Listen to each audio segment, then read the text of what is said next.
Yo, what's up, everybody? The Modern Warfare 3 State Championship is tonight, and we cannot be more excited. We got swag checked. We got all these amazing players joining us today. We got $12,000 on the line, $8,000 to first place. Second place gets something, and third place gets $1,000. I don't know how to do math. You know, what? $3,000. There we go.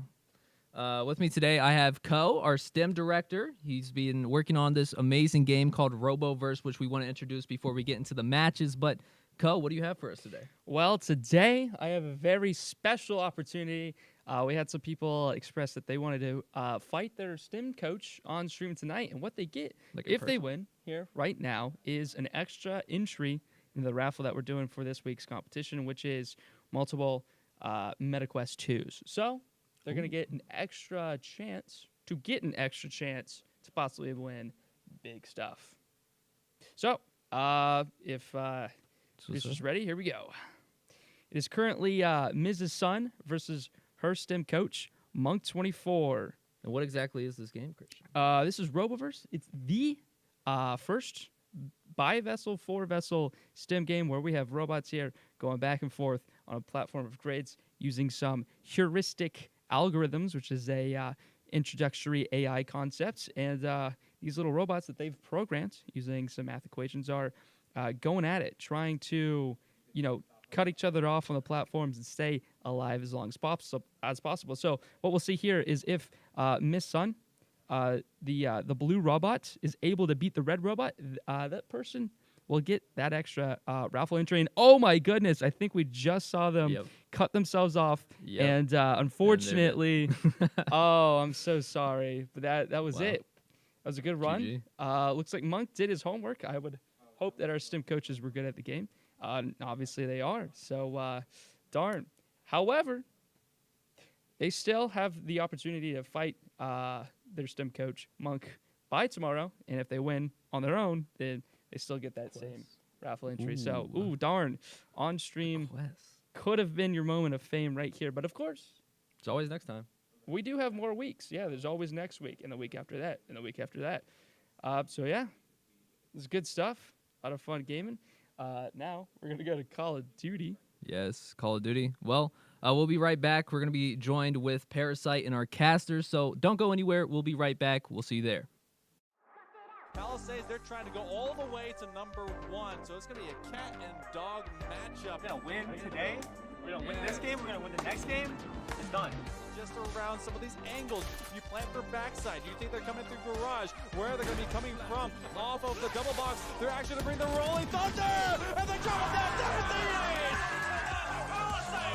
Trying to be able to stick into it. They actually missed the stun. They're going to use the Z-dodge down air and net for the opposite end. They're looking to continue to juggle them upwards. The upward smash, and they're gone! Coming all the way back from down 3-1. They get the job done. We love close games, but 4-4. Oh, it was They rise to the top. The cream rises to the top. They are here. Download our app today, and you can start your path towards learning about financial literacy. Second time to the box, Nutella. The kill isn't there. They're looking for the opposite sidewalk. There it's gone. And JT Williams, a great push by South Mac.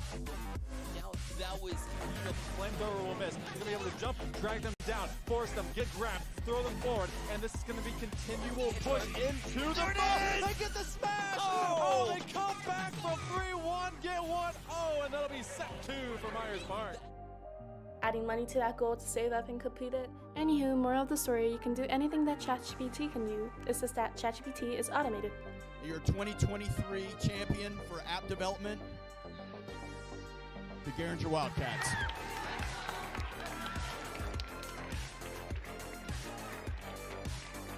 back down he goes. Needs to be, but Nick there in support. Nobody's back again. Olympic on 4-0. It's the Rocket League Finals about to heat up.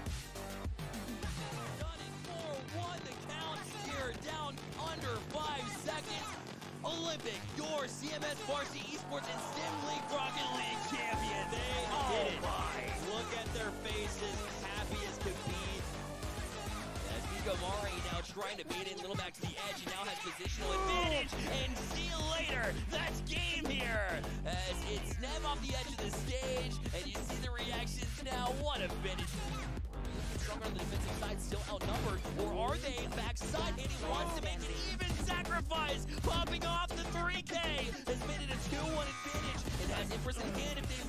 don't need it.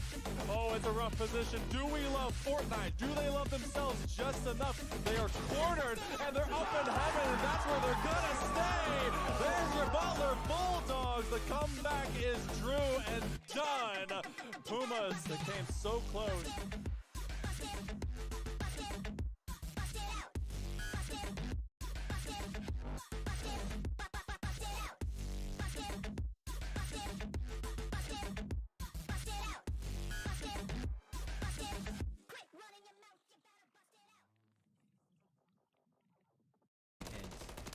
Wake leadership are just making little to no mistakes, and the flank coming out from Swagcheck to put this one away. They line right up, and that is it. Wake leadership. They don't care. It's a 4v3. That is a full rotation over to new. Swagcheck is running around like a demon right now with the Rival 9. Was he running the Rival 9 the first time we saw him play? He's running the MCW the first time that we saw him on Karachi, but... So Swagcheck is changing his role. He just wants to show off every little bit of Call of Duty skill that he has. He wants to show the world right now. He knows... Shots in the back. Parade Pine going to put an end to it. 3 in a row for Parade Pine. The break back in 22-6. As much as Triton try, I mean, West Mac just putting on a show behind this heavy Slayer. Looking to make the move into this one. West Charlotte are playing still down now at a match point. Wake leadership have every opportunity, and it starts with Swagcheck with the 2-piece right here. Zany gets taken down. Last man left, and it's going to be a big one as 3 AM gets caught in the alley, and Wake Young Leadership Academy advance on with the 2-0. What a quick finish there compared to our back and forth battle we had in match number 1. But they are all alone. 1v4 situation almost. See the shots coming through. Somehow they were just in the wrong direction, trying to distract so 3AM could take them from behind. But Chaconi with a 2-piece to their name, and they're trying to secure this 200-point total they have been vying for quite some time. Oh my goodness, and that's a 4th streak for Chaconi. Boon for the side of West Mac. They're up by a life, either they're down by a player. Still is contested this time though, and a good look from Cray, getting a 2-piece for themselves.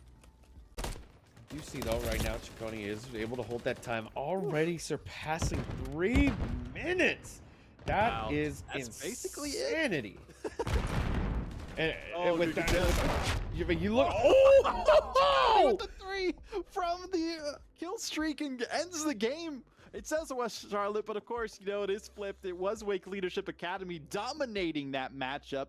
Half the battle, being able to retrieve that bomb, and so Zany might be targeting this A, but unbeknownst to him, across the other side, that's going to be Swagcheck. Shots confirmed, positions compromised, red alert, someone's in Mother Base. Let's get this one rolling as now Swagcheck takes down the verticality, goes for the flank, grabs the kill, goes for the defuse, and that's the 4th round for Wake Leadership Academy. But you want to do everything you can to get an advantage here in the side for S&D, and getting that first blood for Parade Pine is a great way to do it.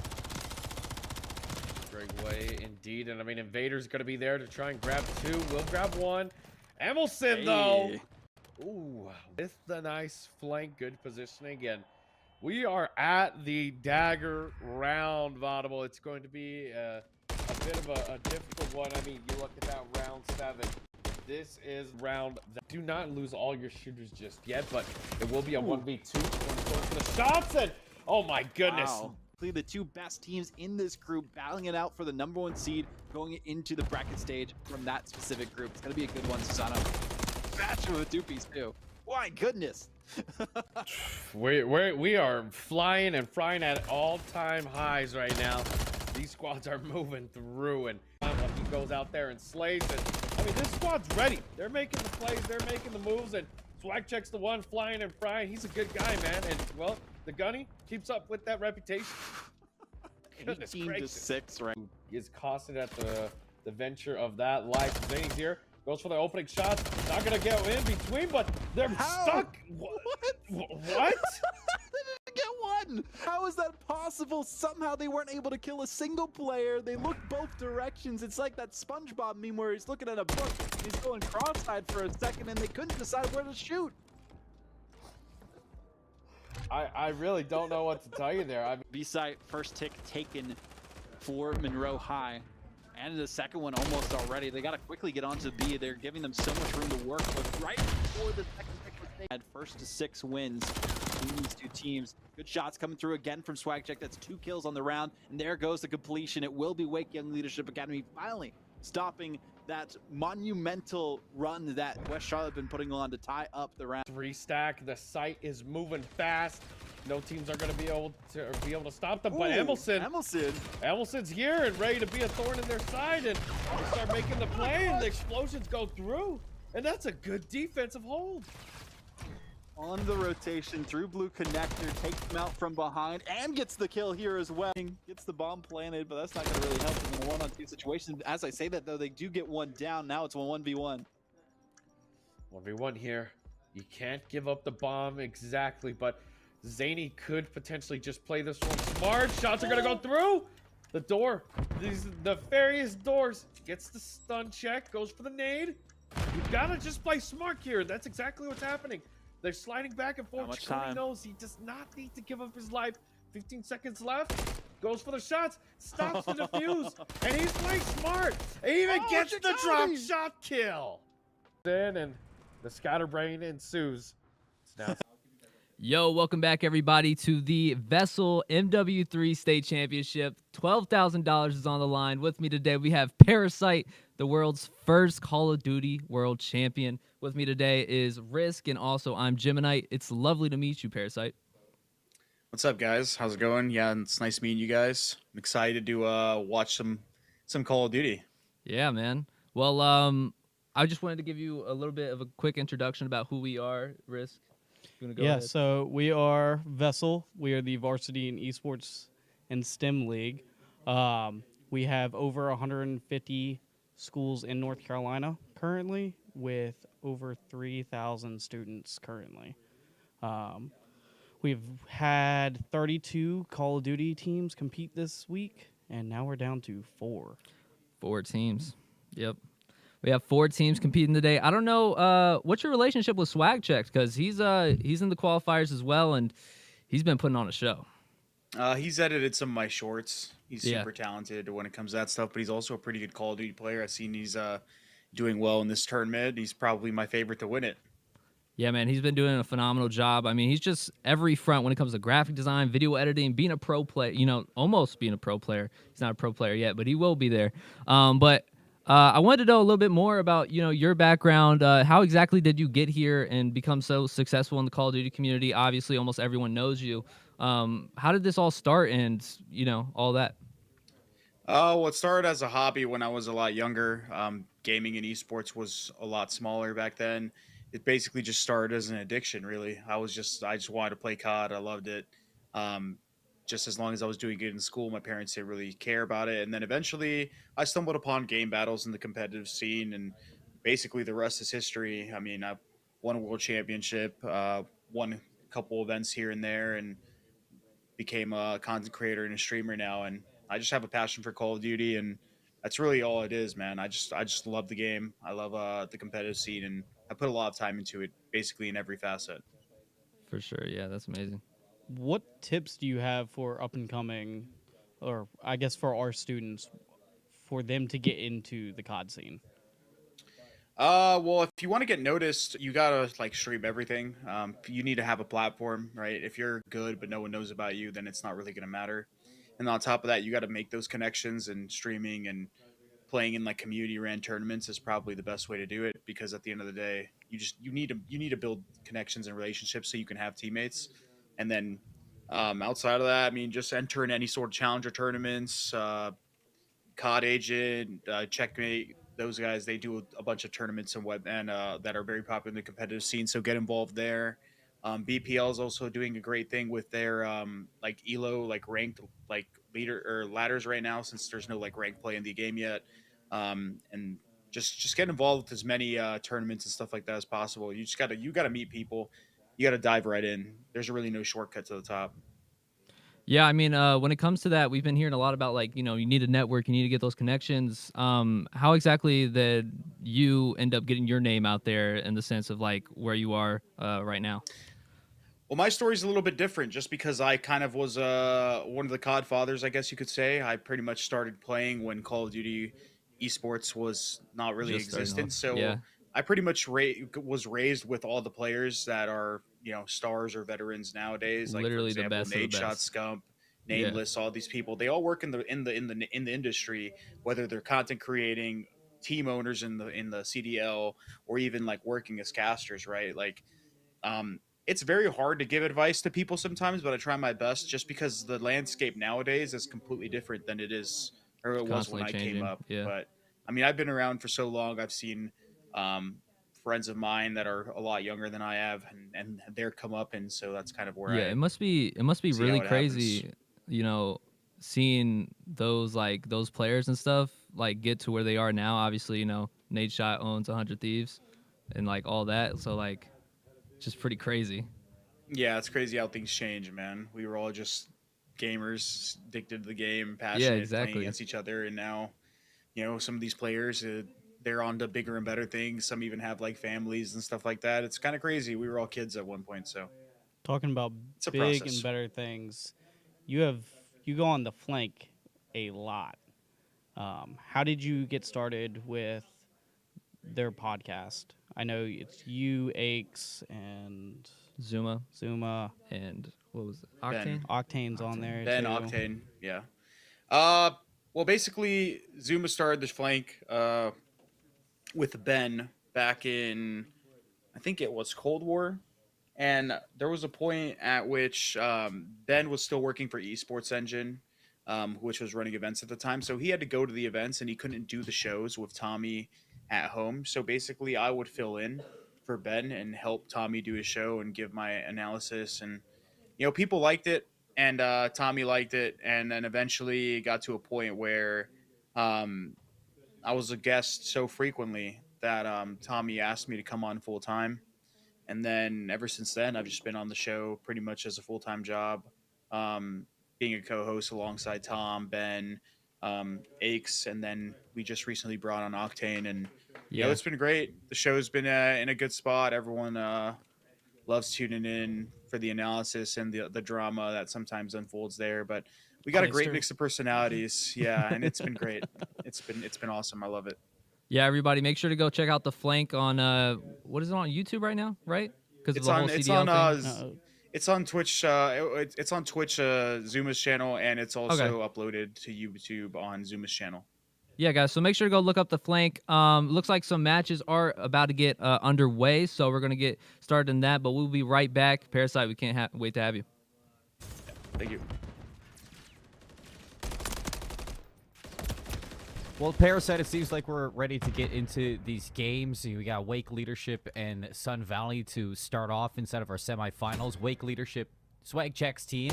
Sun Valley on the opposite end. And a terminal hardpoint to start this one off. My name is Seymour. With me is Parasite as we're hopping into the Vesl GG tournament now for our last 4 teams. And, you know, Parasite, I just want to pick your brain right as we hop into it.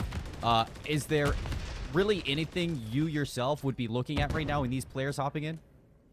Well, I mean, it's just in terms of the map, it's super early on, right? We're in the first hill. Sun Valley does have the better spawns going into the next hill. This hill's pretty contest heavy towards the beginning of the hill. But I mean, on this map, you kind of just want to hold that security side of the map. Even with the spawn changes, just holding that backside where Wake Leadership is spawning is pretty important. You're going to see number 4. He's going to go pick up this right side, but he's a little bit late, so number 5 might get the better of him. Just to say that Swag Check does win that big gunfight there, so they're going to be able to like pretty much lock down these spawns, I think. But they actually all go down, so Swag is the last person in the hill now. And sometimes Swag Check is all you really need in the hill when you're looking at Wake Leadership dropping a big 50 bomb yesterday on stream. So Wake Leadership may be down right now, but their comeback has already flipped this league, and Swag Check is just soaking up the time inside of Jewelry. The breaks can come through from PNK for Sun Valley now. The contention, Ciccone, the only one alive, but soon to fall. So still 40 seconds left, and now the break is in. It's really important for Sun Valley to try and hold on as best they can before the rotations come through, but fortunately for them, it is a huge break coming out from Wake Leadership to still secure this time. And now I feel like you just got to look to those rotations to plane. Yeah, I think number 4, Swag, he's going to be on his way over there. He might actually find some resistance here, but he's able to deal with 2 of them. He's going to get his team spawns for next, and they're actually getting the scrap time. So they're actually in a really good spot right now to hold this rotation, and they're getting that scrap time. It's looking like unless something bad happens, they should be able to hold this plane hill. It's very hard to break, especially if you just stack the actual plane, which I think he has kind of hard to read the text here. Impala with them. They should hold this, I think. It's very hard to break this hill. And with Swag Check posted up, almost seemingly impossible. Nice for the first, good for the second as well. And Wake leadership, the lead just continues to grow. 17-4, 9 in a row. Make it 10 in a row for Swag Check. Already double digits within the streak. Almost doubling up on that cruise missile, even though you just cannot do it. And now with 26 seconds, one last chance for the player in the back to maybe break, but nobody's getting past Swag Checked. And I think we're just headed to Burger Town now. Yeah, this is silly. He has 20 kills and the rest of his team has 4, 2, and 2. That is unbelievable. Yeah, Swag Check is definitely a pretty talented player. He's very young, so he's still he's got some time before he's able to play in any sort of challengers or anything like that. But I mean, yeah, if he keeps this up and continues to play and take inspiration from the actual competitors and pro players, like, you never know where you could see this kid in a couple of years. Things can just blow up in an instant for so many players when they're on the rise. And for Swag Check, if he keeps playing like this, I mean, it just seems like it's a sure thing. And now for Wake leadership, this break into Burger Town. I mean, we hardly get to see Burger Town breaks, but they just walk right on in behind the powerhouse. That has been their slang. So these last 30 seconds, Sun Valley going to try their best to, hit this one last time, it seems like. But with the crossfire locked down by TI-12 and Swag Check, nobody is getting past. 129 seconds and counting. And for a map like Terminal, Parasite, I mean, you'd probably know this with the amount, how much Call of Duty you watch and how much experience you have with Terminal. Maybe not in Hardpoint, but nowadays in Hardpoint, these things are getting out of hand real fast, and it might snowball from here. Yeah, they do have the rotation to this hill. They're going to get the initial time, and they have the security side. You're going to see a big funnel come in from Sun Valley here through this hallway, and they're just going to run into an absolute just blender from the Wake Leadership Academy team as they just continue to hold this, collect the time, and farm the Sun Valley players as they run through this hallway. Breaking this hill is very difficult. It chains well off Burger, so you're almost guaranteed to hold both. But that's just the way this game plays right now in the current meta, the spawns, the maps. It's just defending hills and objective points is just very, very easy. As you can see, Swag Check is 36-6. He's on a 12 spree at this point. This guy might actually drop a nuke, dude. That's good. I mean, he's been close to dropping a nuke in previous days. I mean, he went on 20 in a row. I think he's been further than that, but we haven't seen the nuke yet over 4 days of action. So, I know Cruisin', he wants to see the nuke. I'd want to see the nuke, and maybe even 50 kills in this game. Who knows? 200 points already for Wake leadership as we're heading into the second rotation. I mean, Sun Valley, they need somebody to step up like this. I mean, PNK is 18-16. Might not be finding as much value, but he's doing well in the slang, keeping it competitive here. But again, I just feel like it's going to take a miracle to come back from this. Yeah, definitely. I mean, once again, the Wake leadership team just continue to retain the security side of the map. You're going to see number 1 spawn over there. Red team is just running over to the objective as much as possible. They're getting desperate. They know this game's basically damn near over. And at this point, Swag Check is just basically taking victory laps around the map as he continues to find kills. He goes down there, and they're actually going to get flipped out going into this next hill. So Sun Valley actually has an opportunity here to maybe string together some points on the board, but at the end of the day, this lead is getting pretty insurmountable for a map like Terminal. Of course, yeah, and only a few more for Wake leadership. Swag Check is, I don't know, I think he's just trying to set up for the jump, but not going to land it right away, so going to go for old reliable challenge towards the back. PNK is going to trade things out. It's a nice 4 down there for Sun Valley. So, I mean, better late than never, right, Parasite, to get yourself back into the game? Yeah, maybe get some. Listen, this map is over, but at the end of the day, they're trying their best to maybe get a little warm up in, catch a little flow state, going into the next map because I feel like this is inevitable by now, unless there's an absolute collapse or Swag Check lags out of the lobby. I simply just don't think that Sun Valley have what it takes to win this game, but Swagcheck, he's gonna break on it and he's gonna continue to find kills. He's at 46-9 with 2 minutes on the hill. The kid is unstoppable, and they're probably about to win it here in the next 10 seconds. An absolute brick wall. There's enough time to end it on this hill, and I don't think Sun Valley can even make it in time. So the last 3 seconds will tick over. That's going to be a Wake Leadership Terminal victory coming out. So it's a big win there for the hard point out of Wake Leadership. They do give up the 100 points. You know, we've seen them, 100-point club teams all weekend, but Sun Valley, they do amass that 100-point marker. But now Parasite, they just got to look forward to the search and destroy. Yeah, exactly. That's kind of what they got going for them now. Hopefully, Sun Valley can show some life in this series, because Swagcheck is just putting him in a body bag. He's averaged 1,000 damage on the hill. It's 47-9. This is not pretty. I mean, yesterday he averaged 932 average damage per hill inside of a map. It was ridiculous seeing the stats come out of Swagcheck. But here for Sun Valley, I mean, he's just continuing to show up and show out for his team. It's a big thing to see a high school player like this show as much talent as he does individually in the game. And we've all been saying it all day, but you just got to reiterate the fact that I feel like he's got a bright career here in Call of Duty. Yeah, he's definitely got some potential. It's just a matter of time, really. We'll see how that develops. But I mean, like I said, he was my favorite in this tournament. He's a name I instantly recognize. He obviously has done some work for me, and I've also seen him play some COD, seen some clips on social media. So we know the kid's a shooter. He's just proven it. He just proved it again in that map. I do want to ask, because I had a couple of the players from Vesl reach out to me on Twitter today, and they were wondering, with the age restriction, for some tournaments, where do you think, they can play in some of these tournaments? Because, yeah, you get the Vesl GG, but outside of this, maybe a few GBs. But do you yourself, Parasite, know of any, I guess, ways players can just improve at the age in high school?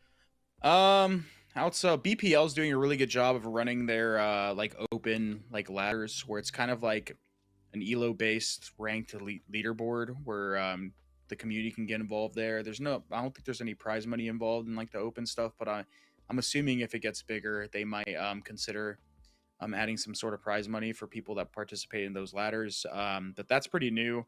Outside of that, Call of Duty Agent is a community ran tournament website that does a lot of tournaments. They're throwing some CDL variant tournaments. I think they even have one running today for those underagers that want to go play in there. But outside of that, Checkmate Gaming does wager matches and ladder matches and tournaments there. So those are probably your best bet if you're looking to get into something competitive and you are not able to participate in challengers yet because of your age or anything like that. But I mean, there's a ton of community stuff. The Call of Duty community thrives off its community ran tournaments. It's what keeps a lot of the I guess I would call them casual competitive players engaged, because not everyone wants to become a pro, but people love Call of Duty. They love competitive, and they still see it as a passion. So there's outlets out there for pretty much everyone. Of course. And, I'm sure, some of the players greatly appreciate, being pointed in the direction of where to improve, because some players, from what I've heard into this tournament, are touching the game for maybe the first time, playing it competitively for just the very first time. So it's going to be fun to see, how these high school kids evolve over the course of their, possibly competitive life inside of Call of Duty. But to move forward in this one, I think we could take a second to recap, what we're going to be looking at through this one. I want to take a look at the bracket that led to where we're at, if we can, just to start things off. And it does seem like round 1 and round 2 pretty simple for Wake Leadership. We got to see them in that second round match versus Westmac yesterday. They win out on the state qualifiers alongside Sun Valley, Garinger A, and West Charlotte. We'll touch on this a lot later, but looking at our state finals side of the bracket, we can see what we're in for today, Parasite, because yesterday and the 2 days prior to that, we were playing best of 3s leading up to today. So now we're heading into best of 5 matches to finish things off. So I'm sure that's a pretty big change for a lot of people who are, maybe wanting to play some more hard points and some search and destroys to finish their game rather than finishing on a control. Yeah, definitely. It's going to change the series a lot. In the CDL even, there's a lot of teams that are very strong in search and destroy, and you got to think that if some of these matches ended a lot quicker, there would be different results. But now we're hopping into a second map. West leadership is up 1-0. Swag Check just dropped an absolute bomb, and now we're talking about S&D. This is a 4v3, though. I think somebody on Sun Valley might have lagged out. Possibly. It does seem like we might have a player out of it. It does seem like we're going to be heading back to the desk in a short little bit. So unfortunate for Sun Valley, but we're going to get these players back into Skid Row as quick as possible for that match number 2. And after seeing, Sun Valley play in that map number 1, Parasite, with your expert analysis, what do you think they can maybe work into for Search and Destroy, being a very vast change in game mode? Well, honestly, I think the talent on their team is probably just going to carry them forward. Yeah, it's definitely Hardpoint's definitely a faster game mode, but I mean, it just didn't look like the other team had an answer for Swag Check at all. Like, they could be playing TDM, they could be playing free for all, they could be playing pretty much every game mode. I don't expect this S&D to go any different, if I'm being honest. Yeah, no, I don't expect the S&T to be really different either. I mean, Swag Check has been changing the game. That guy's different. For Vesl. He's just been nonstop. I mean, he's been winning out in Search and Destroys 6-0, like nonstop. He's been, completely dominating the tournament. And I would be surprised if he wasn't inside of the grand finals from what we're seeing. But I think this is a good time, while we're getting these players back into Skid Row, to step away for a second, Parasite, and we'll be back when they're in the lobby, folks. So stay tuned for some more Vesl Call of Duty. We'll see you on the other side.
Welcome back, everybody, to the Vesl Call of Duty Esports League. We're looking at Wake Leadership in Sun Valley in our second map, Skid Row Search and Destroy. Wake Leadership absolutely dominate in map number 1, leaving Sun Valley in the hard point just to 100 points. And now, heading into map number 2, we have Sun Valley looking to turn things around. My name is Seymour. With me is Parasite.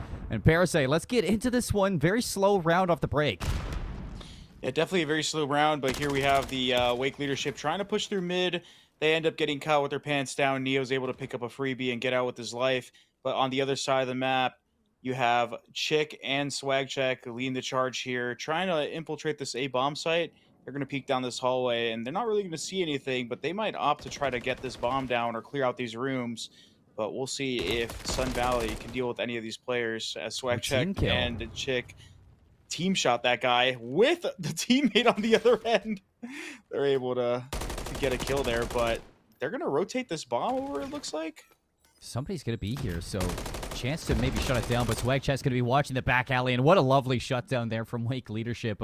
Very strong round number 1 off the back of that team kill. I mean, it was Wake Leadership down in a 3 versus 4, but fortunately for themselves, they didn't really have to worry about too much after, things were evened up off that team kill. Yeah, I was going to say, you got to capitalize on those rounds where you get that first blood. Unfortunate team kill, good rotations out of Chick and Swag are going to make it super easy for Wake to walk away with that round, even after losing a man right off the rip. But Now it's going to be Wake leadership on the defensive end. Let's see how they opt to defend these bomb sites. On board with TI-12 right away. Very aggressive push. Information that nobody's going to be in towards garage, so immediately going to back up and look to reinforce over towards A, but still no eyes on these attackers just yet. A very wide spread coming out from Sun Valley, and that's going to pay off with 2 early kills from Sun Valley. TI-12 now, like you said, looking to work this flank, but he's all alone in a 1 versus 4. You know exactly where he is. What a round out of Sun Valley.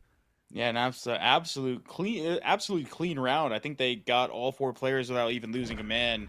Sun Valley starting to show some life here in the series as they take out every single Wake leadership player without so much as a scratch. On the offensive too, that's very impressive, as they are going to be swapping over to the defensive round, where they were able to get a first blood, but they unfortunately were not able to clutch up that round. We'll see if they can do it this time, and maybe they can start to string together some rounds here and give Wake leadership a challenge. Yeah, I mean, we had D-Real on stream a couple days ago, and he was telling us that, you know, if there's a team that, or if there's a game mode that anybody is going to bounce back on, it's going to be Search and Destroy with how different it is to those respawns. And it seems like Sun Valley are looking a lot more, I guess, favored here with these first bloods. That's 3 in a row, and they've completely slowed down Wake leadership. Swag Checked hasn't been able to do too much. Yes, Skid Row is also one of those maps that's it's super hard to kind of like take over on, because all the lanes are very separated. There's not a lot of information that you could gain early in the round to kind of like take optimal routes. A lot of the time you're kind of just blind hitting things, and that probably doesn't favor somebody as talented as Swag Checked when it comes to being able to take over. But they are on the offensive end. They did manage to sneak behind this B site here off the back of 2 kills that they got. So now Sun Valley is about to run into Swag Checked, and he's going to make light work of them, and they're going to finish that round. Clean round for Wake. Very clean round, too. Individual gunfights met by Sun Valley, and both players just overwhelmed in that one. This last one, TI-12 just catching the member of Sun Valley, the top of the stairs, hiding away. So second kill coming out from TI-12. A fantastic bounce back there from the side of Wake leadership, especially just holding hands in that 3 versus 2, understanding that they just need to trade things out. And that's back-to-back rounds. Or, sorry, no, that is back and forth rounds for these offensive teams. I'd say that's interesting. You don't normally see this. Just back and forth rounds on offense here on Skid Row. Yeah, Skid Row is a very defensive-heavy map. Swag Checked is going to be pushing out this alley here. I saw him actually get 4 kills from this alley earlier today on social media, where he was able to, he didn't even get shot at. He just put them on a highlight reel. But he's going to back up, as the Sun Valley players are able to control this top A side of the map. No kills yet for either team. The bomb is making a risky play over here to B, while the rest of the team is towards that middle of the map. And he's going to actually run into one of the players on Wake leadership and instantly fall. So not the most ideal scenario here. You're in a 3v4. Your player took the bomb to the wrong site. And now it's looking all but over here in this round, as I don't know. That was a pretty bad blunder in my eyes. It's just a very risky play, sending a player solo to a site. Swag Checked hiding in a corner, finds 2 kills into the round, and now PNK 30 seconds left. I mean, it's doable. I've seen crazier things, but I mean, Wake leadership are not even giving him the time of day. Swag Checked hiding in the corner. Door is closed.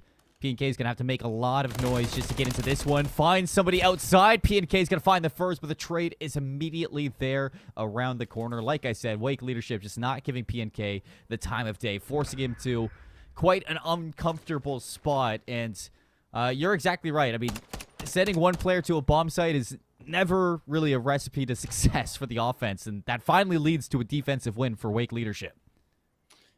Yeah, finally, team's able to put on a defensive round on the board. Maybe a little adaptation going on, or maybe some bad plays coming out of Sun Valley. But now it's Sun Valley's turn to answer back with hopefully a defense of their own, as they are looking to do a pretty standard setup here. They have 1 on the back alley, 1 hole in the platform, 1 hole in the top mid, and 1 holding the barber push through.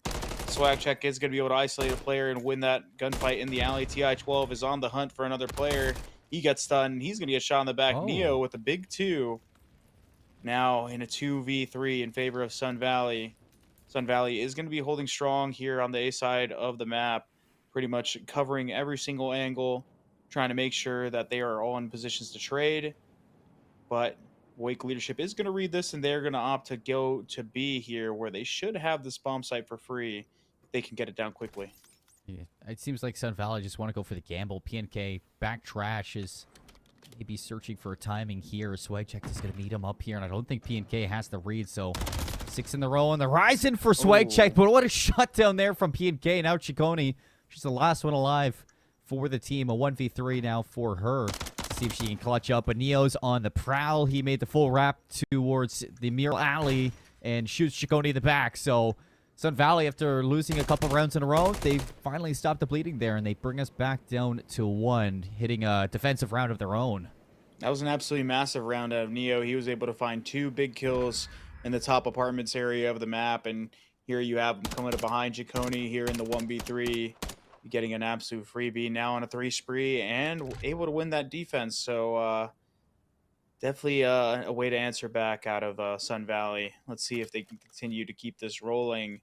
We do want to see a challenge for this Wake leadership team. We've been talking about Swagcheck, how he's been able to take over this entire tournament, but we need to see if somebody can step up and have an answer for him. These are the top 4 teams, so we expect, the competition to close down a little bit, but after map number 1 and the dominance that Swagcheck showed, let's see if he can find that rhythm yet again. Here he goes, turning it up to 10, finds that first one. Trade immediately. It was Impala stock he was. So Shadow Nope with a large double kill there to slow the roll of Wake leadership, and that is a 1v3 yet again. This time it's Ciccone all the way on defense inside of bottom garage, hoping that she can find a mistake from Sun Valley. Yeah, it's not looking likely, as once again Sun Valley is all turtled up on top of these apartments, up in every single one of these corners, covering every single angle. They are going to spot Ciccone on those stairs, and they're going to just continue to defend this bomb site as Ciccone comes up behind 1. Can she get another? Almost gets the second, but able to get dealt with there. Sun Valley gets another round on the board, and we have a map here, 3-3.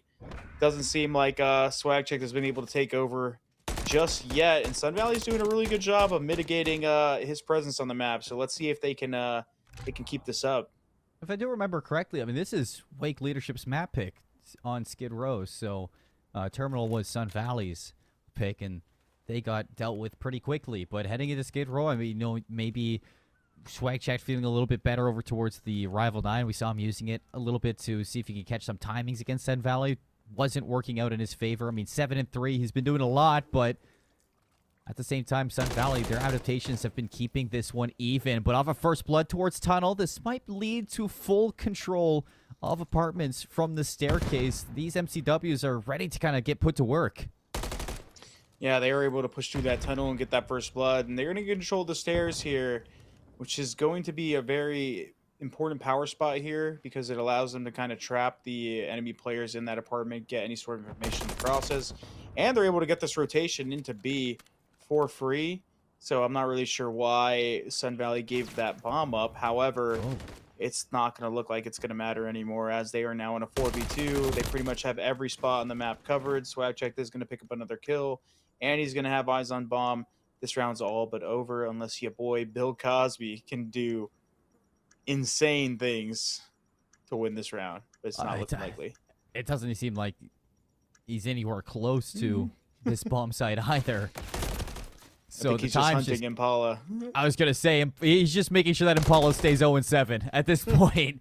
Wake leadership, a fantastic round there. I love the call to push through tunnel, find that first blood. It's something we haven't seen at all throughout this Skid Row, and that leads to them slowly working their way over towards B, which was left wide open by Sun Valley. And maybe that adaptation next time on defense will change for Sun Valley, but it's definitely something they have to note. Yeah, definitely. I mean, they were looking so strong, and then that round, Swag was able to pick them apart. Now, Wake leadership here on the defensive end. They are up 4-3 on the map, but some good signs for Sun Valley is that Impala has yet to get on the board.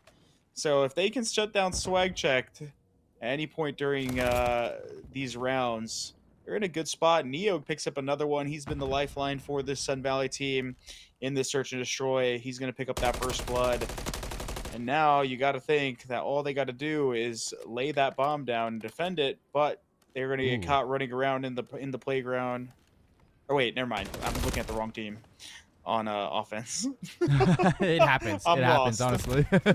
Swag checked us, and he's found his way all the way towards the attacker's spawn. He's set up P2, Skid Row, and nobody's going to get past this MCW now. The bomb is down in such a bad spot, and Chicone, with fantastic timing there, she's going to be able to put away the round, and that's Wake Leadership on top, 5-3 now. Only one round left to go up 2-0 in the series.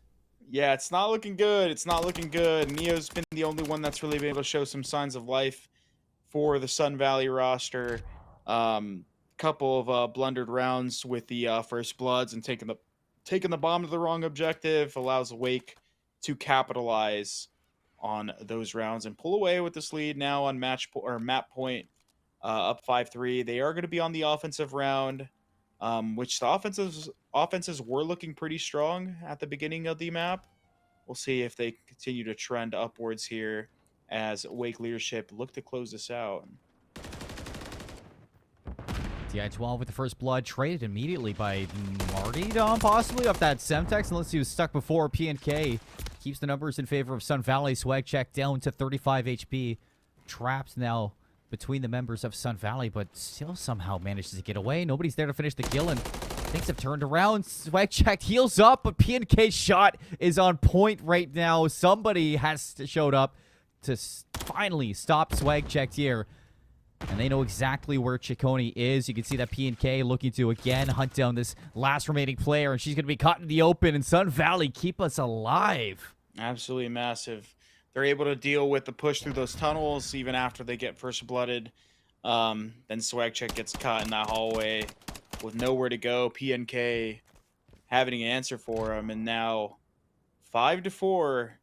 We got Wake still on match point, but Sun Valley is not going down without a fight. They are now going to be on the offensive end. Let's see if they can do it, because I feel like if they do win this next round, and it's a relatively clean round, they should have defense, which is the favorable side going into that round 11.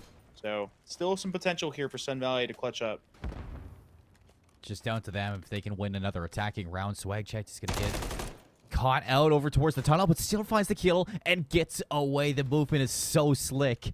Fortunately, though, for Swag Check, is he going to have the read? It seems like he's making sure that every stone is turned right over. Impala's going to get caught all the way top apps. 0-10 for Impala, and that's going to lead this bomb all the way over towards A. Well, members of Wake Leadership are now falling. It's an advantage to Sun Valley. 3 versus 2, but Swag Check ties it up once again.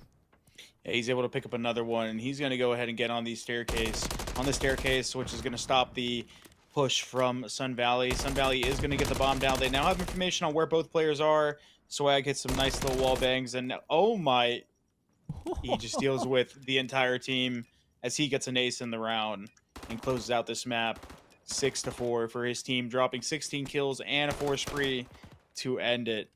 That was looking good for Sun Valley at one point, but then Swag, unable to be traded, takes over and finishes the enemy team off. We are wondering when that takeover is going to happen. It's just, in some rounds here and there, Swag Check literally just hits the gas and completely annihilates Sun Valley. And right there, he steals away this whole spotlight towards that last round. It was a 3 versus 2 for Sun Valley, and they just weren't able to send us all the way to a round 11. So got a little bit of a glimpse of the stats there. Sun Valley, they started really well inside of that search and destroy parasite when it came down to the first blood settings. You definitely saw that Wake Leadership were struggling in the search and destroy, the change of pace, maybe catching a few of those members in some bad spots, and possibly forcing Swag Checks into the mentality that you have to make a play at that point with that disadvantage. But it was great adaptations from the rest of them to maybe stay alive a little bit longer, allow Swag Check to hit those routes and completely change the game. Yeah, man, he was able to turn that one on its head. I thought Sun Valley was able to push that map. Sorry, alarm, but was going to be able to push that map 5, or that not map 5, that round 11. Jesus, I'm sorry, I'm all over the place. But unfortunately, Swag Check just said no, not today, and we're going to go up 2-0 in this series. Yeah, so we can take a look over towards the bracket too. And coming up next is going to be the Control semifinals is happening right now. Wake Leadership in Sun Valley on stream, but over on the B stream, it's Garinger A versus West Charlotte, and we did get an update that Garinger A are up 2-0 in that series, heading into the Control as well. I think they are like maybe 10 minutes ahead of us, so that Control should be finishing up quite shortly, Parasite. So I'm looking forward to seeing who's going to be walking away from that semifinal in towards our grand finals and possibly joining Wake Leadership if they're looking to 3-0 it here, because Sun Valley, if they want their chance, it's going to have to be a reverse sweep. It's not the end of the road for these players because if you lose here, you go into the third place match, and that is still playing for a little bit of a prize, which we haven't really taken a look at. So I'd like to move into the prize and take a look at exactly how things are going to be broken down as well. The final prizing being $12,000 in total prizes. First place taking home $8,000, second place $3,000, and third place $1,000. So if you lose here, it's not the end of the world. You still go to play for that $1,000 third place spot, but winning here means you have a shot at $8,000. And Parasite, I mean, I'm sure, you maybe have this thought too. Jesse says it all the time, but imagine being in high school and playing Call of Duty for $8,000.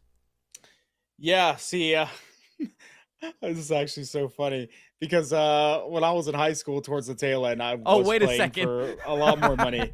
But I will say it would have been nice to have, some sort of like program for schools to support esports, because nowadays that's a lot bigger. You're seeing a lot more high schools, colleges, basically supporting esports and having tournaments as another forum for students to get involved, which is amazing.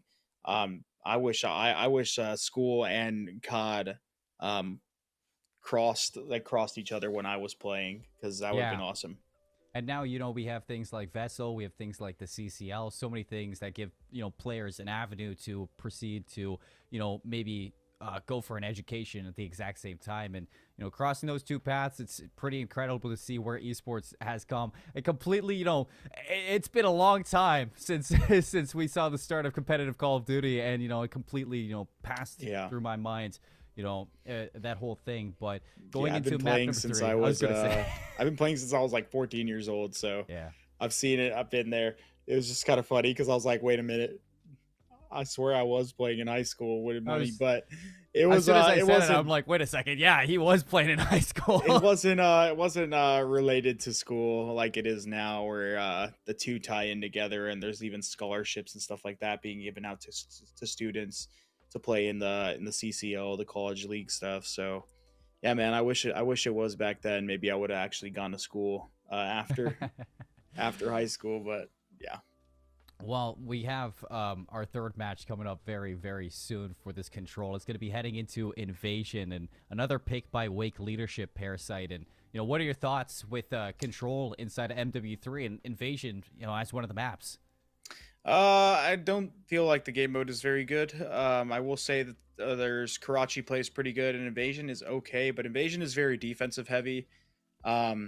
So assuming both teams are playing relatively well, you'll see the defensive end have a lot easier time, and it can get to a point where if you get a lot of kills and push up on the map, you can put people in a chokehold where you're basically just spawn killing them over and over and over. However, with the way these games have gone, I think it might get a little bit more mixy. I'm still expecting a swag takeover, unless I think Neo was playing pretty good in that S&D. Maybe he can show some more life for the Sun Valley roster if they want to push this series any further.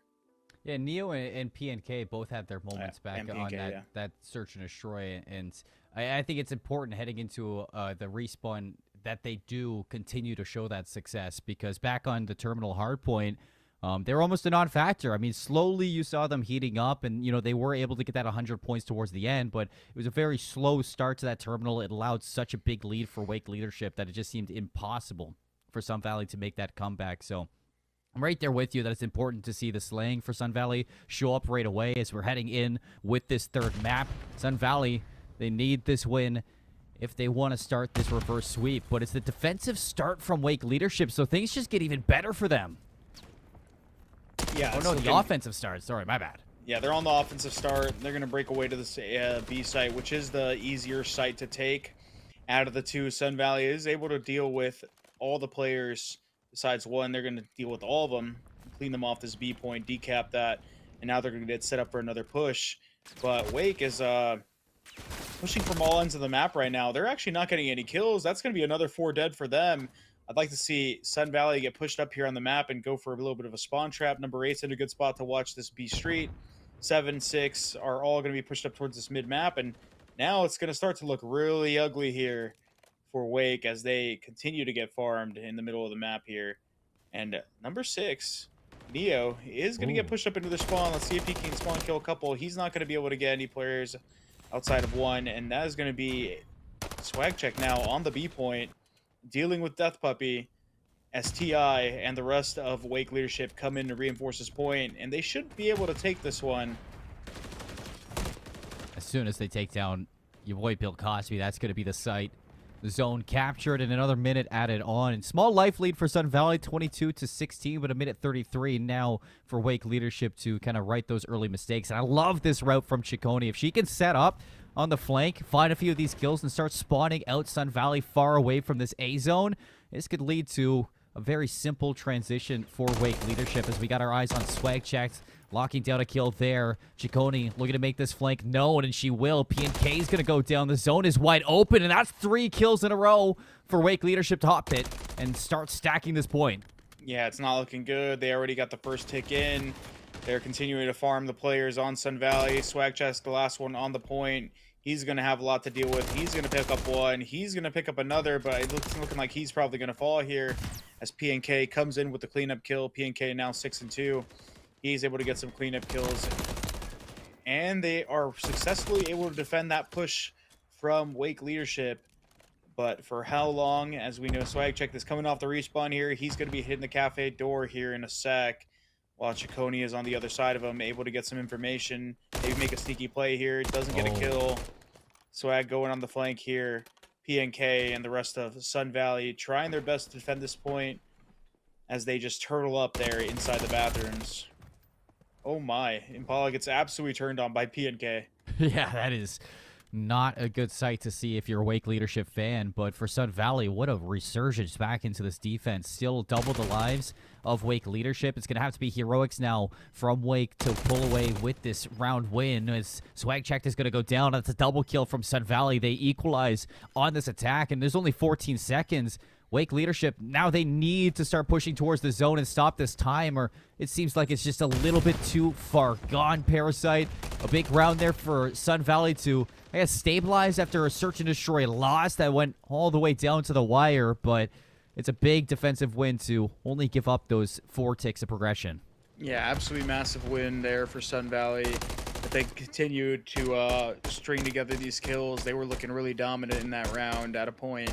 The one thing that I'm scared for Wake, though, is Impala still has yet to get a kill this game. So I think did they finish on a donut last game? They did in the search and destroy. I'm not quite sure about the hard point. It's looking like ever since that search and destroy, Impala has just not been able to put a kill up on the board. Still up 2-0 in the series, so not all is lost. But if they want to win this map, I think they're going to need a little bit more contribution out of Impala here in this next round. Well, at least it's not done yet, and at least he's got some fantastic teammates to look to bring him through this one. So heading into the next defense, can Wake leadership limit maybe 3 segments for Sun Valley? Lovely route here from Swag Checked. Unaware is Death Puppy and swaps to the MCW. Absolutely insane from the individual. Now set up on such a power position to watch the respawning members. Swag Checked on 5 in a row. Can he get the cruise missile? He will. So 6 in a row finally shut down, but having that streak on board is going to help. Yeah, it's definitely going to help. They're able to thwart off the offensive push there from Sun Valley. Swag Check now is up to 18-7. Absolutely frying for the Wake leadership team. The Sun Valley team needs to regain and push together because right now it seems like they're getting very staggered. They're getting picked off one by one, and they're unable to get these trades. As Swag Check continues to deal with players, 27 seconds left on the clock. Sun Valley need to hop a point. They need to stop the clock. Swag Check keeps getting kills in the middle of the map. He's about to flank this back alley again and deal with another player. Can anyone kill Swag? Can anyone hop a point? That's the biggest question of this entire series. Is he now 26-7? Absolutely silly performance. And Paula still has yet to get a kill.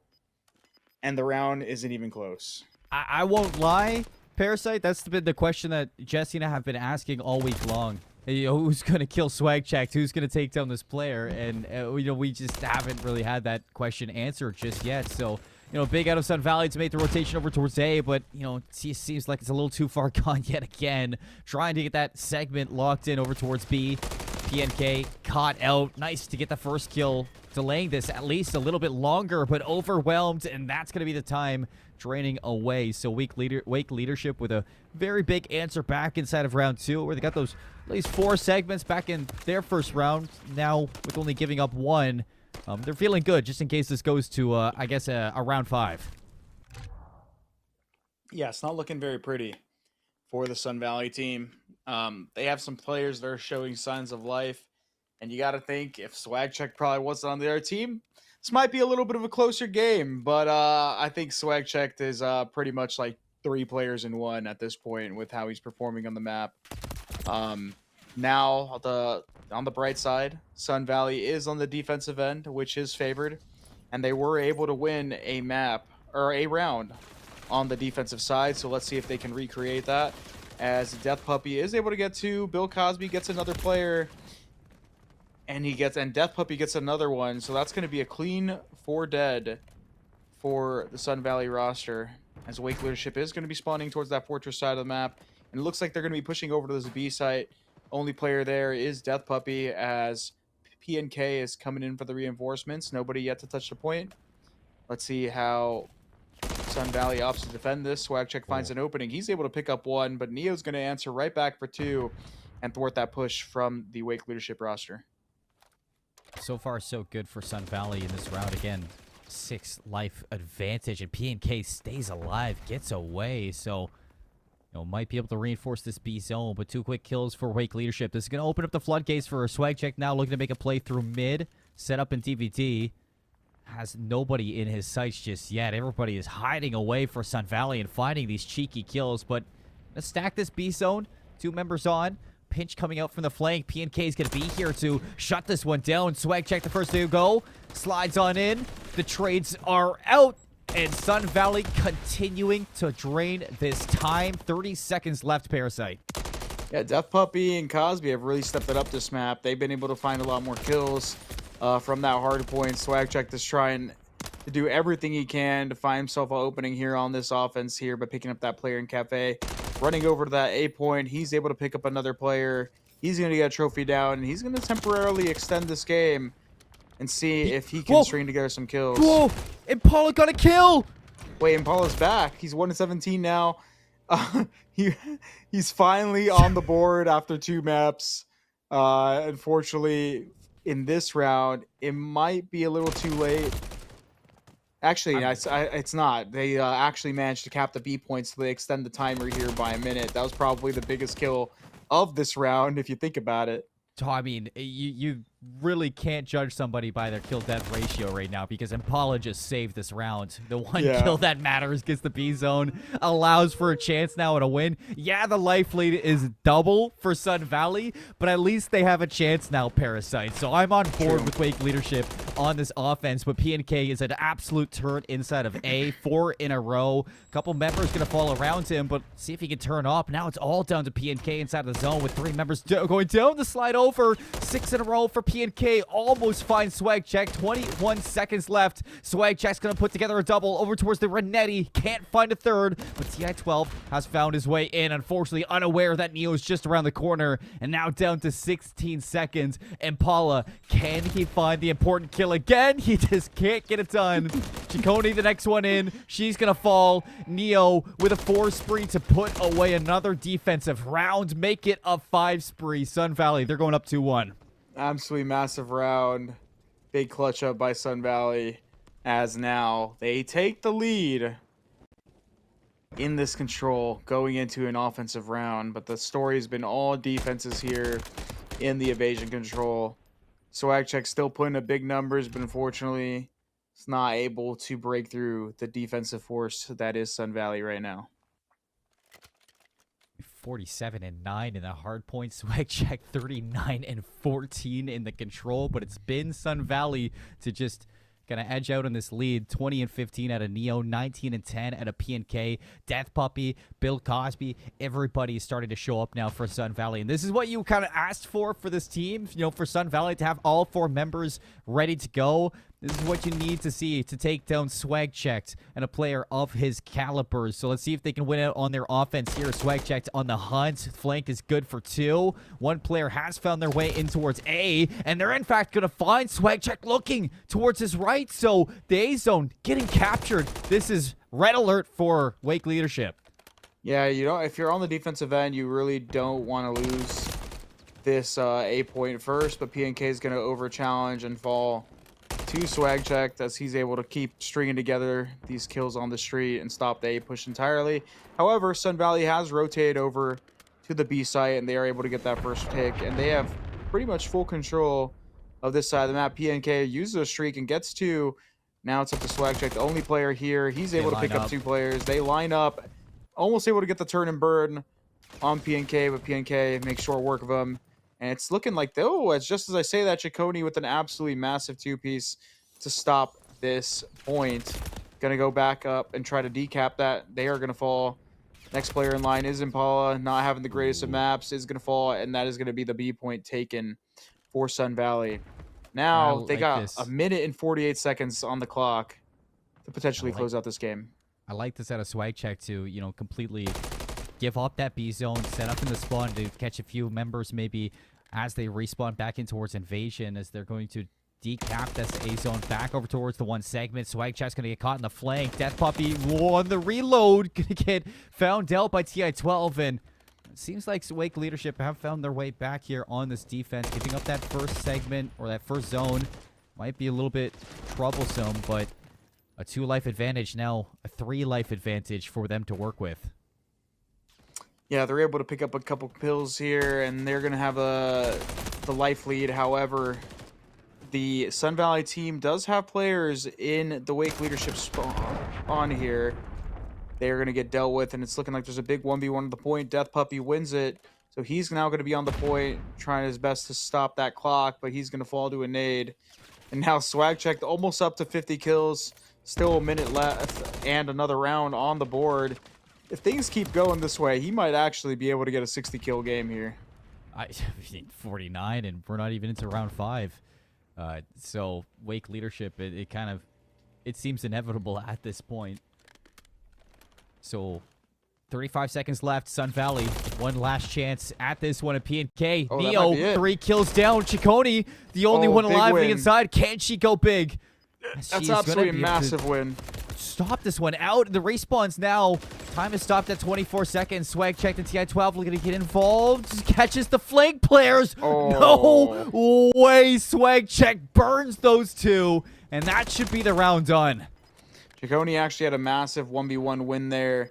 The fact that they were able to win that gunfight in the point pretty much stalled the entire Sun Valley push and redirected attention towards her, as Swag Checked was able to capitalize off that and find 2 kills on the defensive end. If she didn't find that 1v1 in that point, you got to think that round was probably lost. But good teamwork there out of Wake to ice up on that round. Now, the question is, who's going to have defense? If I'm a betting man, it's probably going to go to Sun Valley. But we'll see here. Wake had the segment advantage by maybe like 1 or 2. They did. Wow, they did. I thought Sun Valley did a lot better on those offenses, but I think it's the first one where they only got the 1 segment that really costed them. Oh, wow, you're right. That's actually true.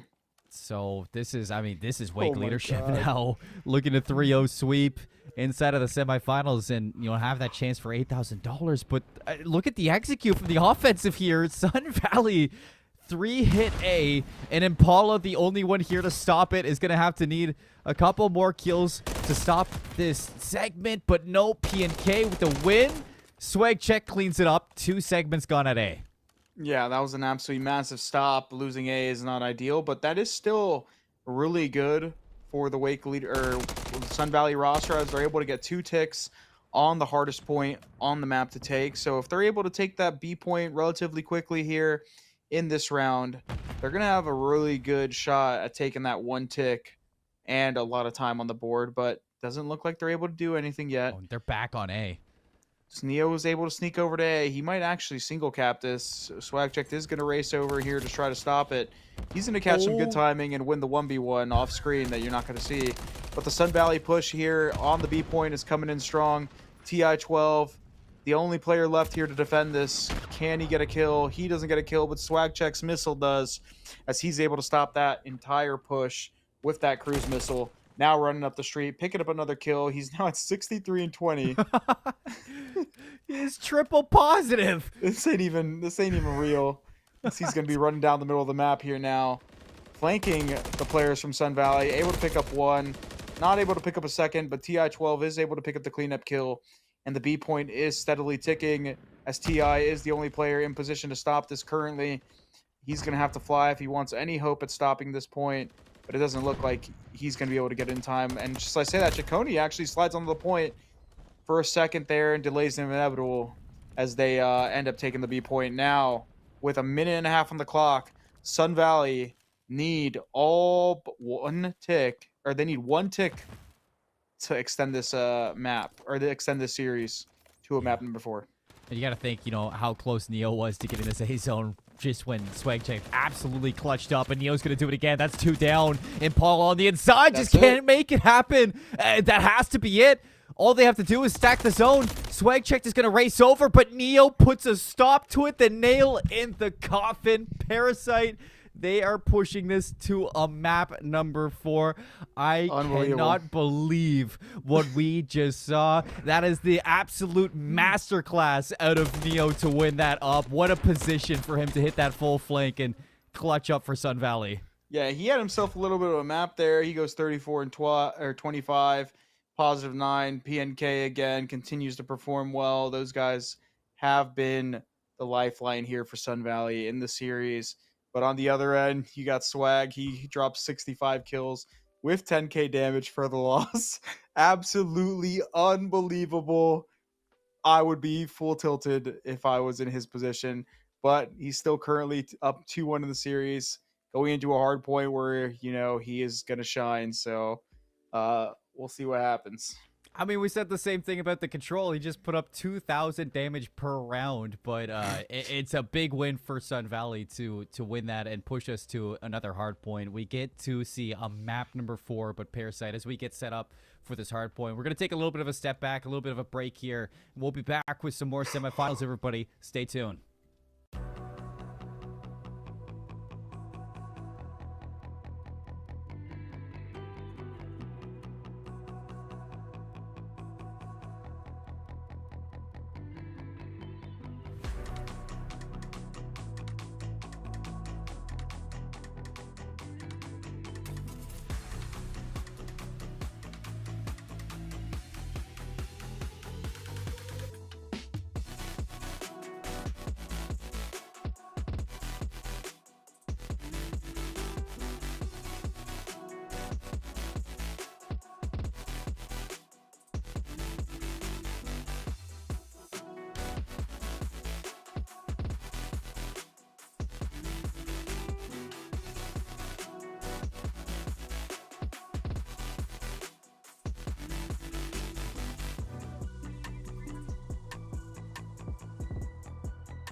Welcome back, everybody, to the Vesl Call of Duty Esports semi-finals for our state championships here. We're looking at Wake Leadership and Sun Valley heading into our 4th match of the series. It's going to be Skid Row Hardpoint that we're heading into after Sun Valley iced up in round 5 of the Control to extend it. My name is Seymour. With me is Parasite.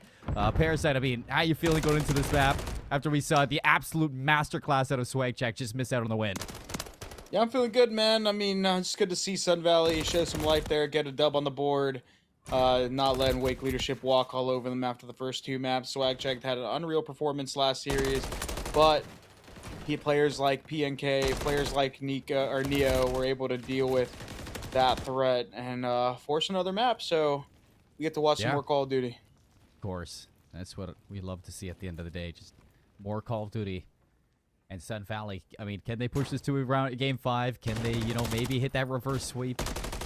Is the question that we're actually getting a really good set of rotations here from Sun Valley to set up for P2 right away. If they can shut down Swagcheck, this could possibly be a full 60, but that is a big if right now because Swagcheck has been an absolute animal in the map. Yeah, he was able to pick up some insane kills there. However, it was not enough to break the objective. As his teammates weren't able to support him there properly. However, they still are going to throw a couple more attempts here at this hill, see if they can do it. Doesn't look like they're going to be able to do it. 30 seconds left on the clock. It's going to look like the Wake Leadership team is going to opt to rotate here, and Sun Valley is going to hold the rest of the scrap time. This map, Skid Row in particular, that P2 and the P5 hills are very sticky and very hard to break. So be on the lookout for that. Now going on this rotation here is Chicone, as they are going to make their way down this back alley to go ahead and support Swagcheck, who is already here early on the rotation. Picks up 1, going to back down, throw a trophy system, and wait for the Sun Valley players to push up here. See if he can get any more. Yeah. Tension's in. Swagcheck immediately chows out. Lovely heads up play to watch the alley, but doesn't finish the kill, and Neo gets the break for Sun Valley into this mural alley hardpoints, and this setup now pushing to possibly triple digits for Sun Valley. Wake Leadership, I mean, it's been Swagchecked, but they need the rest of the team to start to show up here because Sun Valley, this is a full team effort behind Neo. Yeah, Neo is continuing to put up some numbers, playing well. Basically matching Swagcheck at this point. We're going to need to see Wake Leadership step up here if they want to put a stop to Sun Valley, because right now their players are heating up. Just as I say that, they're able to string together some kills there, but it doesn't look like they're going to be able to get that scrap time unless TI can pop both these kills. He's going to end up dying, and now Wake Leadership is going to have this full rotation. Swagcheck is going to be set up in the hill. He's going to pick up 1. He's going to go get control of these stairs as the Sun Valley team is now starting to spawn out, and they're going to have to get through him if they want to break into this objective. Neo is going to try to break in the back, but he still has to kill these players in the hill. Slides in. It's an easy cleanup there for Chicone. Swagcheck jumps in with the Rianetti, finds the second one. Back and forth trades, and it's PNK to eliminate that main player. Swagcheck hops in the hill. It's stalled down to Chicone now in a couple of 1v1s, but is ultimately going to be a break from Sun Valley, and Paulo's going to hop into it now. The break back in. Swagcheck continuing to keep this one scrappy, keep this at about a 30-point game, and if they get the rest of these 20 seconds, Wake Leadership going to be right back into the Skid Row hardpoint, but it looks like Sun Valley going to take one more shot at this, and immediately they get a break together. Yeah, it's a good break there by Sun Valley. However, I don't really know if I like it because that is pretty much going to guarantee that Wake Leadership is going to be able to rotate to this hill very early. As you can see, Swagcheck now on your screen is able to pick up that first blood, but he's alone. He's going to get pinched out here by PNK as he's the only player set up there, and that's going to lead to an immediate break again for Sun Valley. Not really sure where Wake Leadership was on that rotation. All the players but Swagcheck were able to get to that objective relatively early. 115 and counting. Sun Valley, their rotations have been on point so far in Skid Row. Swagcheck is going to be taken down by Neo. The absolute bane of his existence so far in the back half of the series, and this is going to continue to collect time for Sun Valley now, looking to push this lead yet again to somewhat of an unattainable comeback for Wake leadership, but with the last 12 seconds going their way for P5, I mean, what a hold there for Sun Valley. We're going to reset this these hard points, go back to the destroyed apps, and Neo already looking to win out on these rotations here. A big lead from Sun Valley. This is some much-needed time from Wake leadership, but Neo wants to deny it. He just can't get it done. Swag Check is going to be able to deal with Neo as he's starting to heat up now on a 4 spree. Now on a 6 spree, he's going to be able to pick up another one and a cruise missile. Picks up another kill. His teammates need to get to him and help him because he's trying to do it all at this point. He's probably going to lock down these next 40 seconds here. They can pick up another wave. Sun Valley not opting to rotate to this hill. He's going to fall. Everyone but Chicone is going to be dead and on this rotation now as they opt to actually hit this hill to see if they can clean up the Sun Valley players from the objective. Swag Check is going to fall. TI is going to fall. Everybody for Wake leadership now falling. They struggle to get any kills and put some points on the board here on the second rotation. And I think, you know, Wake leadership needs to take a little bit out of the books of Sun Valley at the moment, Parasite, because I mean, they've just been struggling on these rotations again and again. It's Sun Valley so proactive, already set up in P2. Swag Check's going to go underneath this time and finds an explosion up top to take down Neo. Can't find the kill on the inside, but it's allowed now for an advantage for the rebreak. Apollo's going to get some good timing, and I mean, Wake leadership, they make their way through. The whole question, can they hold on? And taking down Neo, that's going to be a big, big help for this hill. Yeah, that's an absolutely massive break there out of Wake as they're able to get in the hill. And just as we say that, PNK and Cosby are able to deal with the players in the hill for the last remaining 20 seconds. Now it's getting to the point where Wake leadership is going to start to get desperate here as they start to go down by almost 100 total points here going into this third hill on this rotation. Swag Check, the only player here. He's going to have to deal with 2 players from the Sun Valley roster. He's able to do so. And so expect this early time to go in favor of Swag Check and the Wake leadership roster. Just as we said, oh my, PNK pops an absolutely massive 3-piece to just instantly break for his roster on Sun Valley. Sun Valley's looking good. Neo going 31-20 right now, shutting down this Wake leadership team. Yeah, shutting down the entire team, but you see Swag Check, he's looking to lock it in for this last little portion. 5 in a row, swings out, can't find PNK.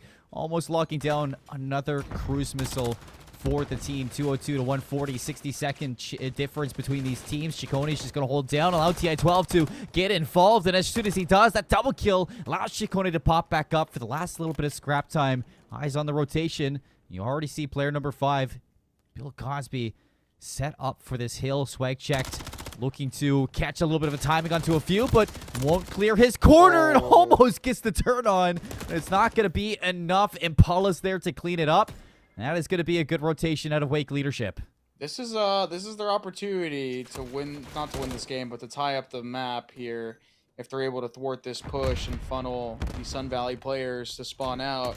Chicone's able to deal with the player in the back. Swag Check, the last guy in the hill. PNK deals with them. PNK gets another one. 2 absolutely massive kills that can potentially end this game for Sun Valley as they are looking to pretty much take a pretty insurmountable lead here. Swag Check is going to answer back for the scrap time. Now, if I'm Sun Valley here, this is where I start thinking about this rotation. I start going anew because we know that Wake leadership cannot win off this old hill. Yeah, they just keep on setting bodies here, and it's going to pay off for the scrap time, but it's given up the rotation. Like you said, Swag Check's going to be here.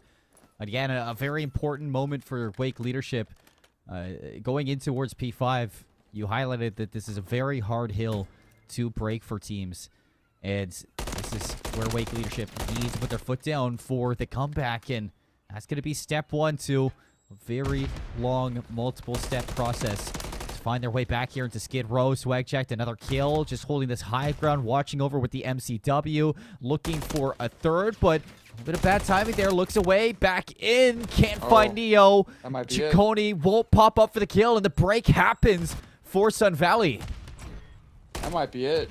They're able to break in. Impala able to contest a little bit. Swag Check, the last player that has an opportunity He gets him kill with a nade. Oh my god, he pops an absolutely massive 3-piece off the help of that car as he's able to break back into that objective. Now it's going to be about a 20 or a 15-point lead here now for Sun Valley going into this rotation.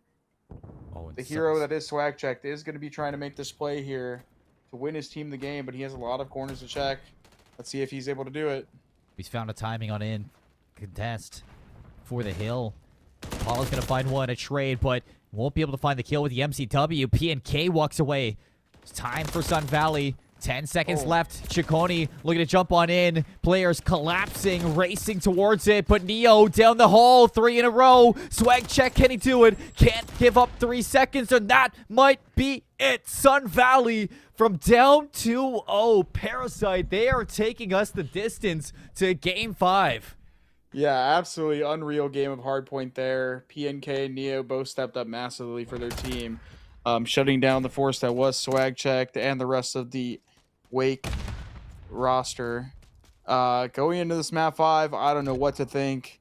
These maps have been insane, and it's looking like Sun Valley have found their answer because Neo just popped off. He went 46-27, dropping almost 8k damage.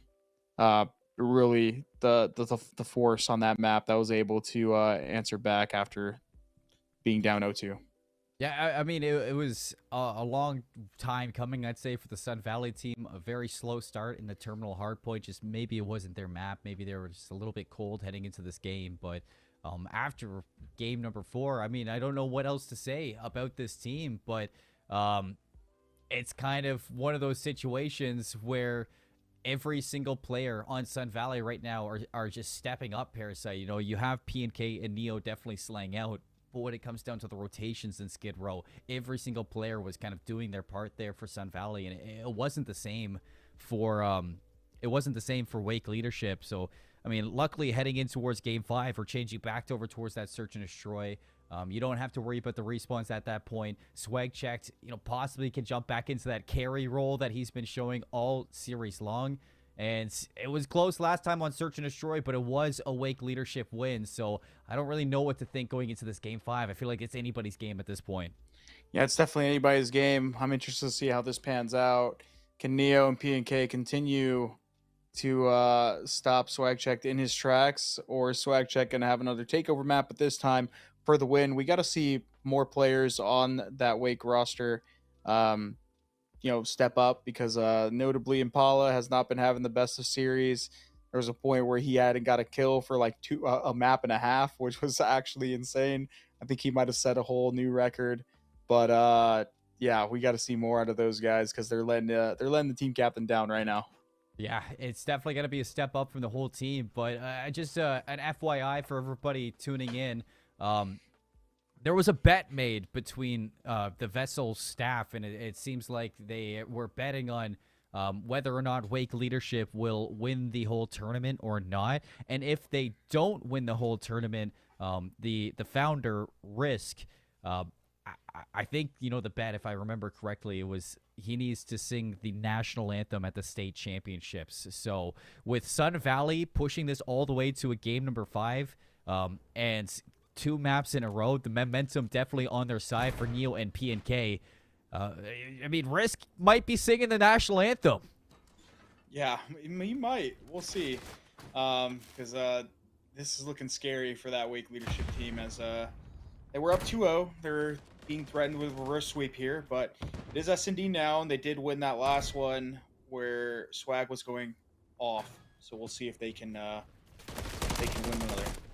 Yeah, well, first kill coming out from Bill Cosby. Gets away as well, not far enough. Impala hunts him down, so big kill for Impala to get on the board early in the search. Shake off the early game jitters, and with Swag Check still alive, nobody is safe. Finds the second one. Numbers in favor of Wake leadership now with the bomb down. Sun Valley have to find their way back, and taking down Swag Check is a fantastic start to the 2 players you want alive in this S&D round if you want them to clutch up. Neo and PNK have been stepping up this whole time.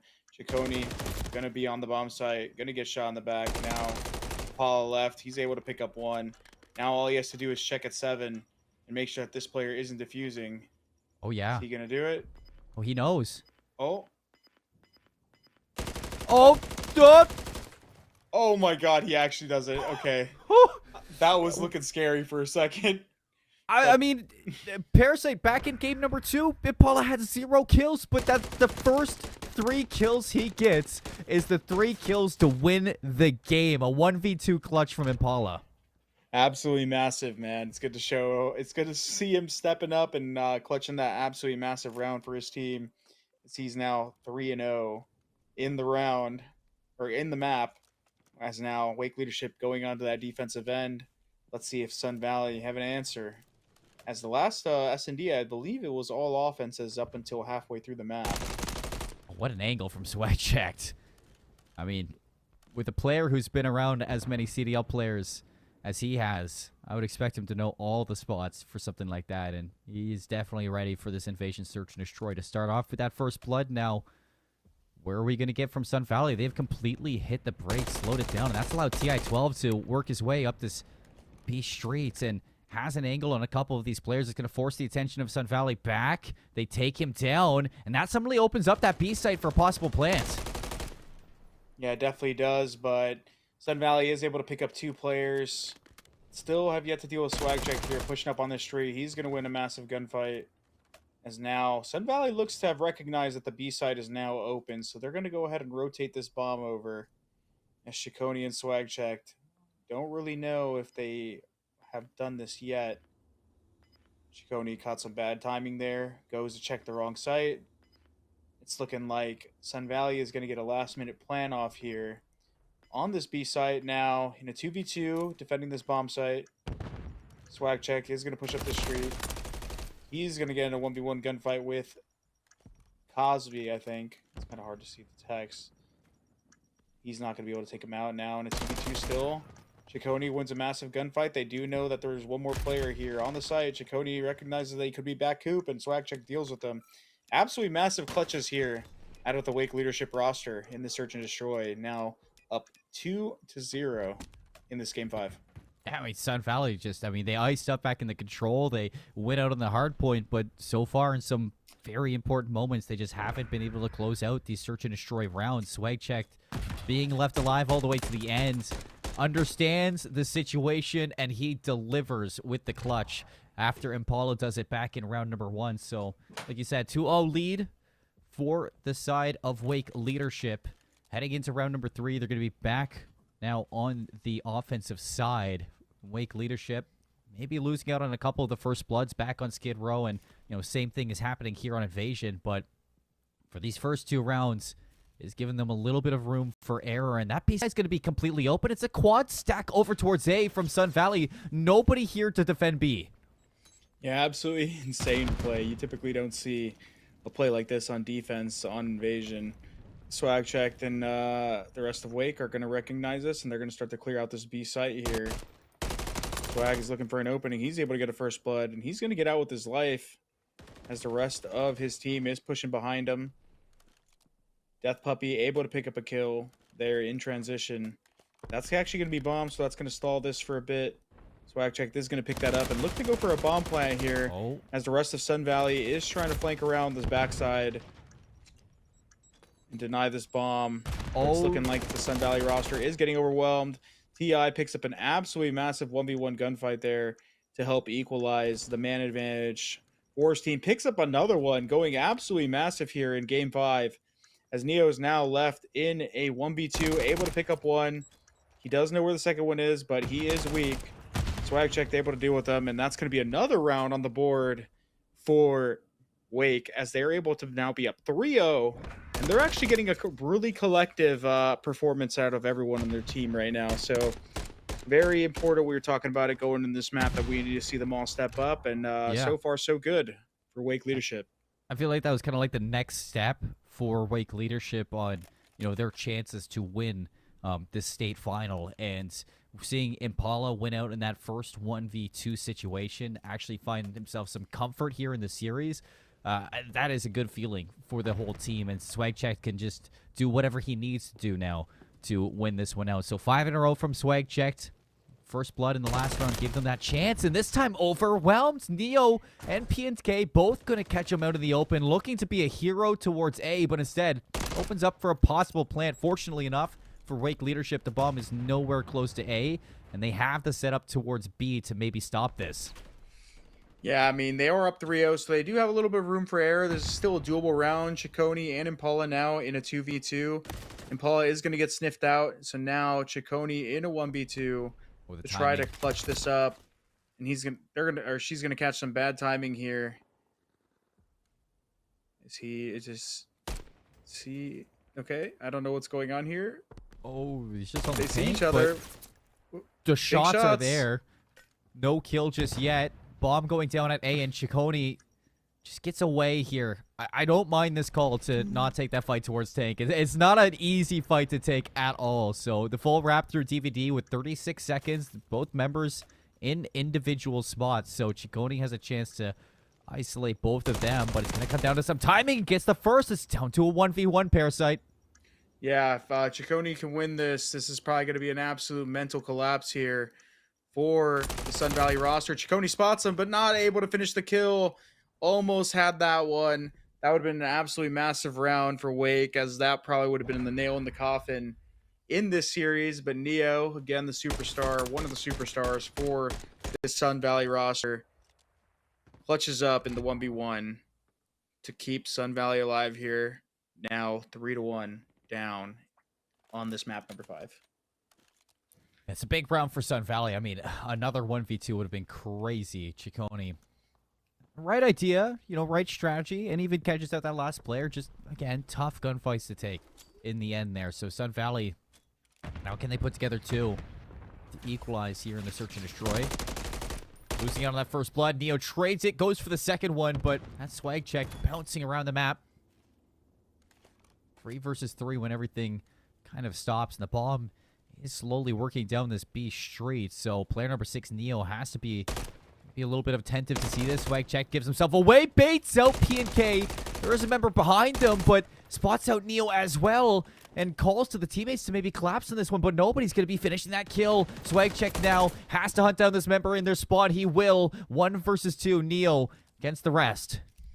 Can Neo be the hero that Sun Valley needs? He's got the Swag read. check certainly has been the hero for Wake leadership, but now it's Neo's turn to try to step up here.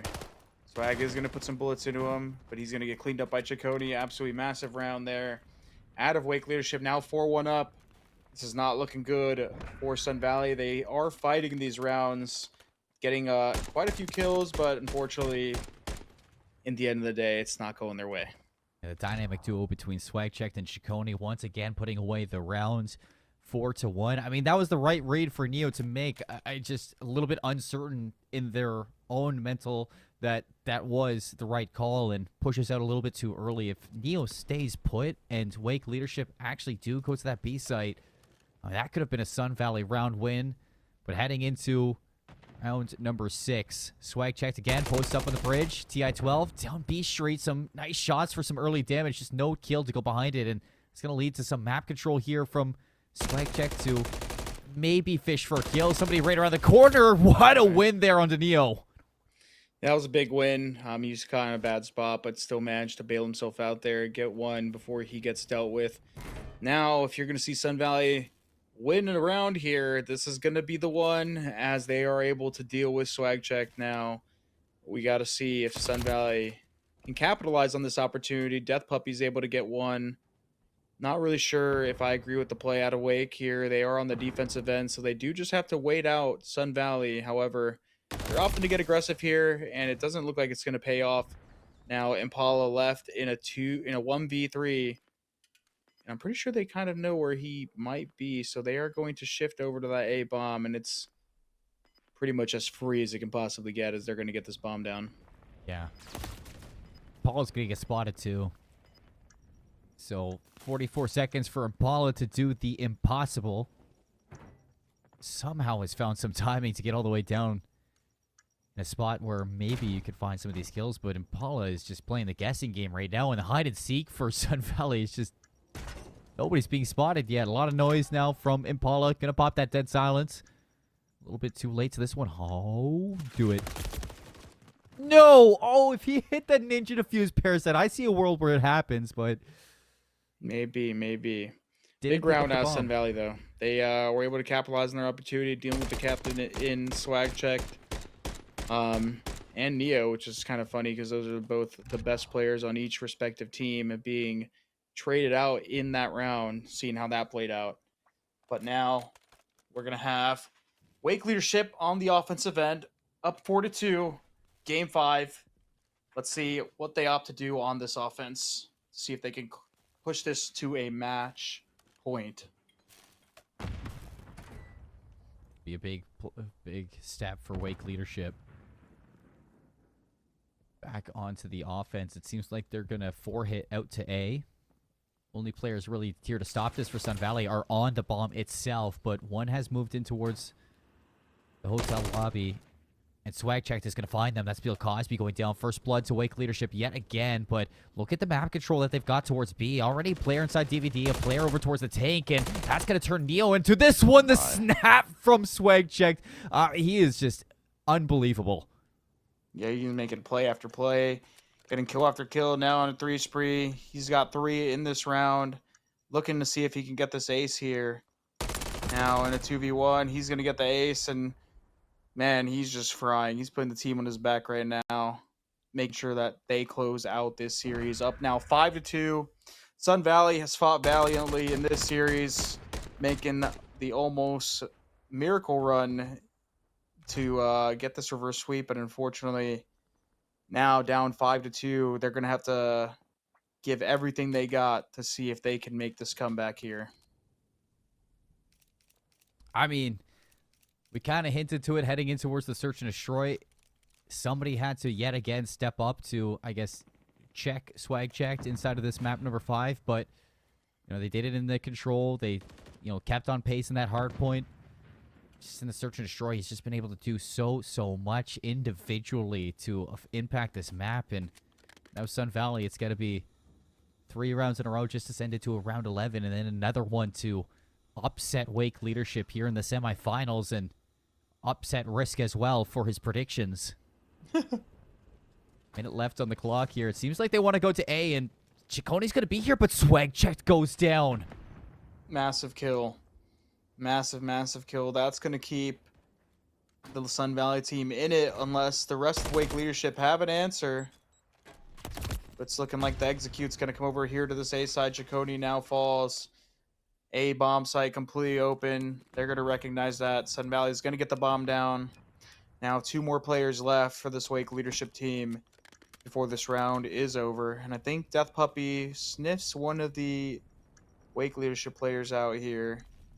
That is Impala. Impala doesn't want to move. Yeah, I don't know what's going on here. He's going to have to make a play if he wants to try to win this round. He's got to take it into overdrive, but it's just not possible. Now that Death Puppy knows, the rest of the team is here to help.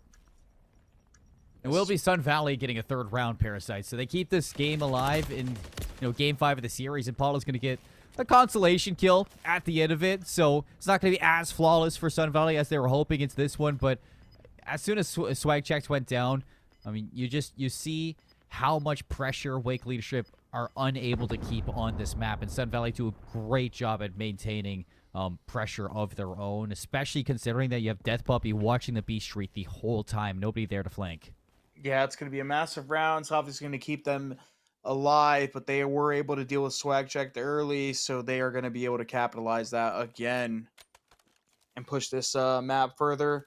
Now on the defensive end, which again is the advantage in my eyes here on this map. Let's see if they can clutch up again to keep pushing this series forward. Wake leadership, this is their game to lose. So let's get it going. On the offense, the B side is kind of open. Now it surely is with Death Puppy falling. The plant is going to start being worked over towards B, and I think player number 6, Neo, has seen this. Impala may have just caught some horrible timing towards DVD. The flank coming out from Sun Valley. 2 members here. P&K out in the open, and Impala puts him down. The 5th kill for Impala here in Game 5, and that has put Wake leadership in a 4 versus 2. Now their chance to close the series. That's going to be it. Just as I say that, Bill Cosby absolutely turns on TI, but still left at a 1v3. He's going to have to do everything if he wants to clutch this, and it's not looking likely as they have eyes on him. And he also has to defuse this bomb. That's going to be it. Wake Leadership are going to move on in this tournament, as it is now basically not possible for Cosby to clutch up here. Yeah, I mean, a lot of trials and a little bit of turbulence there for Wake Leadership across this series, but into a game number 5, again, Swagcheck just finds his rhythm and, you know, across some very big individual plays from the rest of the team across this whole map number 5, Wake Leadership, they definitely earned their chance for that $8,000, that first place. And they will be joining Garinger A in our grand finals. So, you know, it's a valiant effort from Sun Valley as we take a look back at the leaderboard for a second, but just falling a little bit short towards the end there. I mean, Parasite, if they can take one thing away from this series, is they are the only team so far in the Vesl Call of Duty Esports League to take a map off of Wake Leadership, and they did it twice. Yeah, I mean, that's some there's definitely some positive takeaways there. I mean, at the end of the day, this probably shows everybody else left in the tournament that it's doable. Like, they could have won that series. Even though Swagcheck is probably the superstar in the Call of Duty portion of this Vesl tournament, you know, he bleeds. So they could definitely take him out. We'll see if Garinger is able to do it. For sure. But before we, you know, head to a break and get ready for this grand finals, Parasite, I just want to thank you for coming onto the desk, you know, providing us with some expert analysis on all the action that we were seeing, especially the interview at the start. Is there anything you want to kind of leave us with before you depart? I just want to say thank you to the Vesl team. Thank you to you, Seymour. Appreciate you know, welcoming me into the live stream, and to all you young guys out there that are looking to play competitive Call of Duty, good luck in your guys' future, and yeah, have some fun. It's been a wild ride, but I mean, if someone like me can make it out and become a world champion, you never know what you guys can do if you guys put your mind to it. So good luck. It's going to be fun. It's going to be so fun to see the grand finals coming up next on the A stream. Don't forget that we have the third place match also being played out on the B stream as well. So go show some love down there. That's Vaudable and Time to Light on the caster desk watching that third place match underway very shortly, folks. We're going to head to a break, but we will be back shortly with some more Vesl Call of Duty Esports League, the grand finals on the other side.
Welcome back, everybody, to the Vesl Call of Duty Esports League. We're heading into the grand finals very, very shortly. But as we say goodbye to Parasite, we say hello to my duo cruising on the desk. Buddy, you're looking good over there. How you feeling? I feel fantastic. I mean, you and Parasite, you guys just killed that semifinal match. It was a great one, too. I mean, I was not expecting to see that go to full 5 games. But you know what? We saw Sun Valley coming with a fire in the back half of that series. Now we get to kind of hone back in, though. There was a semifinal that was played on the B stream as well, and now we're going to get to the finals very shortly here, Colin. And man, I'm just excited. This is going to be a good one. Yeah, as am I. But before we get into brass tacks for the grand finals, Jesse, let's take a look back at what we saw yesterday inside of our qualifier bracket, because round number 1 is where you and we joined in with West Charlotte versus South Mac. We saw West Charlotte barely sneak away with this one, and then, you know, West Charlotte continue on to qualify on their own side. Garinger A beating out Green Level, a team that you and I had some pretty big stocks in, and then they take down Ragsdale. We got to witness that one. They qualify as well. And Sun Valley, who we just saw on stream, lose to Wake Leadership. You know, they put up one heck of a fight versus Wake Leadership, and, you know, alongside in their qualifier too. But let's run through, you know, on your side, what takeaways did you have from yesterday? Well, I mean, I don't know if I necessarily had a lot of takeaways from yesterday. More so, I think more so takeaways from today while looking at this bracket. I'd say after seeing what Garinger A was able to do over on the B stream in their semifinal matchup of their own, I can now understand why we saw Tommy for Your Mommy and the rest of Green Level fall, because we were really high on Green Level. We thought for sure Green Level was going to at least make a run, not be a round 1 exit. I think that was the biggest surprise from yesterday, was to see them fall out in that first round. But it kind of makes sense now after seeing how good Garinger's A team is, and they have looked very, very good. You got multiple players on that team popping off, and then West Charlotte as well. It was very nice to see them make it through. Sun Valley was our big question coming into the day, because we were kind of like, oh my god, Garinger A must be really good if they took out Green Level, but everybody else was like, who is this Sun Valley team, and where did they really come from? But they have also been cooking through this tournament. We saw the resilience there in our semifinal match, and they've been a great team to be able to watch on stream. I would be very surprised if they don't go down and put up a amazing match in that third place game. Yeah, and speaking of, you know, our third place game and, you know, everything going on today, let's take a look at our bracket today as a little bit of a recap for those semifinals. Wake Leadership, they walk away with the win versus Sun Valley in game number 5. They take the first spot in the grand finals, and Garinger A. It was a 3-0 sweep from Garinger A over West Charlotte, Jesse. Talk a little bit about what happened over on the B stream. Yeah, so over on the B stream, like you said, Garinger, they were able to take that West Charlotte team. That West Charlotte team was very good too, right? Let's remember that was team that was with the players Killa and 3AM. They were really the 2 players we saw popping off quite a bit. Now the big thing is, though, I was looking at the scoreboard after the games. I wasn't necessarily, you know, watching the full game because I was paying a lot of attention over to our stream, kind of seeing what was going on here. But it looked like 3AM was not playing. It was a player named Tarnish in place of 3AM as well. So not the full Charlotte that we saw throughout the tournament here so far. Unfortunately, it didn't look like 3AM was playing. And I think 3AM, personally, when watching them play yesterday, was really their best player. Killa was keeping up pace in some of the maps, but I thought 3AM was definitely their X factor. And unfortunately, to see him go down makes sense why we saw such a swift 3-0. It was 250 to 198 on the sub base, hard point, 6-1 on the high rise search and destroy, and then a 3-1 on the high rise control. And that's going to lead us to this. We get the Wake Leadership versus Garinger A finals here, and then down on the B stream, we're going to have the third place match between Sun Valley and West Charlotte. And that third place match is still important, Colin. You are going to be able to walk away with $1,000 for your team, $250 to split between everybody. Come to Canada with that money, you're going to look rich. I mean, you took the words right out of my mouth. You didn't have to say it. It hurts a little bit, the fact that you say it, but, you know, yeah, the economy's a little bit bad out here. But we're not talking about Canada here. We're talking about Vesl right now, and let's go to the prize pool. Like you say, you broke down the third place prize. That's what we're going to be looking at over on Stream B, so go show some love to Times of Light and Vaudable, as they're going to be casting through that third place game for that $1,000. But right now, Jesse, inside of our grand finals, we got $8,000 on the line for first place. Second place, little bit of a downgrade to $3,000, but not too shabby when we're looking at our prize pool here. A total prize of $12,000. I want to give a big shout out over towards Vesl for putting all of this on as well. Instead of Call of Duty MW3, giving these high school students a chance to play for a prize like this, something that not many of them have ever possibly had the luxury of doing. Yeah, and I mean, with the age restrictions and now, it's very hard to be able to find any money like this up for grabs for younger players that aren't playing already in those high tournaments, in the CDL, things like that. This is a great tournament and a great opportunity for younger players to have an opportunity to make some money playing some Call of Duty. So yeah, things absolutely love to see. And yeah, I mean, $8,000, it's going to be a $4,000 or a $2,000 split between each of the players, and then $3,000. You're guaranteed in the finals here, Colin, $750 to walk away with after this weekend. What a amazing thing that we're doing here at Vesl. It's a solid payday, if I might say, Jesse. So it's a big game for both of these teams. Garinger A, definitely, I'd say, going into it as the underdogs, but I'm excited to see what they can bring after their 3-0 sweep. Let's take a look forward, though, because it's not only the final pricing that we have to look out for these players, but for you, the viewer that has tuned in, we also have a little bit of a giveaway going on, and we saw it back on day one, back on December 11th. We had 2 winners for these copies of MW3 that has been provided. But today, December 14th, during the finals, we are going to be having 1 more giveaway winner. So 3 copies being given away here instead of our Vesl League. And if you want to be that lucky winner, you can go to youtube.com/@VESLGG, or if you're already here enjoying it, you can type in chat !giveaway, watch the stream, and have your own chance at winning yourself a copy of the Modern Warfare 3 title, Jesse. So that's not only stuff to play for our players, but something for our viewers to look forward to as well. Yeah, absolutely. I mean, I would love to walk away with a copy of Modern Warfare 3 if I didn't already have it as well. So, I mean, yeah, absolutely. If you guys don't have this game, it's a lot of fun. And Colin, like you said, you don't necessarily have to be the biggest competitive fan or player to be able to enjoy Modern Warfare 3. I mean, just the regular game in itself is very fun. Zombies, I've heard, is great this year. I'm personally not a big Zombies fan myself, but I know a lot of people who are really enjoying the Zombies mode this year. And then even Warzone, things like that. I mean, there's so much for just the casual fan to enjoy in Modern Warfare 3. So yeah, like you said, type !giveaway, get yourself in there. I mean, it's a chance at a free video game. Who the heck wouldn't want that?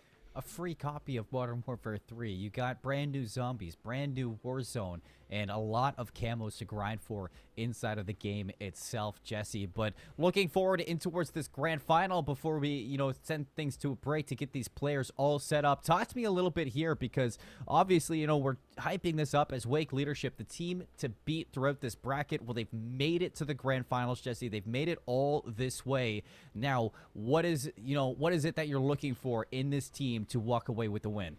I'm looking for the side cast to step up to the plate. We know what Swagcheck is going to do. We know what he's going to bring to the table. It's really up to the other 3. I need Impala to step up to the plate, Chaconi, and TI-12 to step up to the plate here in this finals. I mean, they've all had their moments, of shining. Chaconi's been a fantastic player in terms of the objective player, but I really need TI-12 and Impala to step up to the plate here in this finals. They almost lost inside of that semifinals, and I would have had to put it on the back of those 2 players in that semifinal. They were bringing it, but Swagcheck really had to throw them in the backpack in that semifinal series, especially those last 2 maps, to give themselves a chance at being able to bring this one in. Looking at the team that they're going up against, it's Creed, me, Back to the Lobby, and Accuracy. And out of everybody in that team, Accuracy really being the only player that I've seen kind of having a rough map out of that whole team so far in that semifinal, at least off the scoreboards I saw. So take from that what you will. I think that that's going to be a big thing, though. All players are really going to need to be firing on all 4 cylinders, because Swagcheck cannot do this by himself, I don't think. Yeah, and the same can be said, though, for the side of Garinger A, because coming off of a 3-0 sweep, yeah, things might be feeling good, but without facing that adversity, like what Wake Leadership are they ready to handle, this serious, maybe revenge-fueled team that Wake Leadership are going to be bringing in towards the grand finals? Because those are the first maps that they lost throughout this whole grand final, or this whole tournament, Jesse. So heading into this one, after losing those maps, I'm sure they're going to be having a talk amongst each other on, what they need to fix, and things should be looking completely different for Wake Leadership. It already looked different in that Game 5 Search and Destroy that we saw versus Sun Valley. So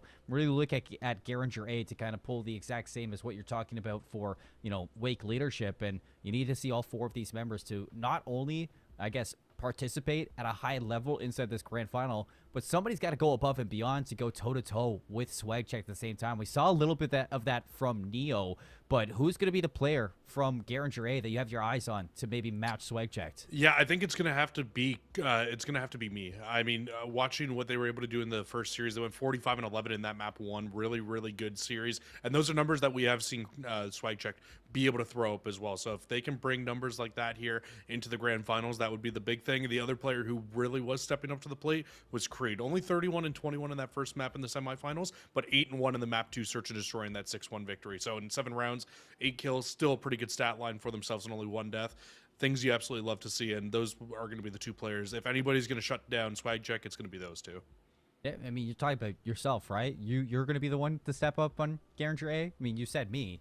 The player's name is me, but I'm just kidding. I'm just kidding. I personally look, SwagCheck. I'm just saying, I'm gunning you. That's all I'm saying. After that clip came out on Twitter yesterday, and he cost me my clip. I blamed it fully on him. That caster curse, not on me. That was on SwagCheck for dying in that round. Okay, Hey. that's all I'm saying. I'm gonna say this for all casters around the world. It's not our fault that caster curses happen. We can't control that power. It just happens, and That one was bad unfortunately, though. I will give it to them. I got clipped. Vesl, you know what? You did it to me. That one was on me. That was bad. I'm still blaming SwagCheck though.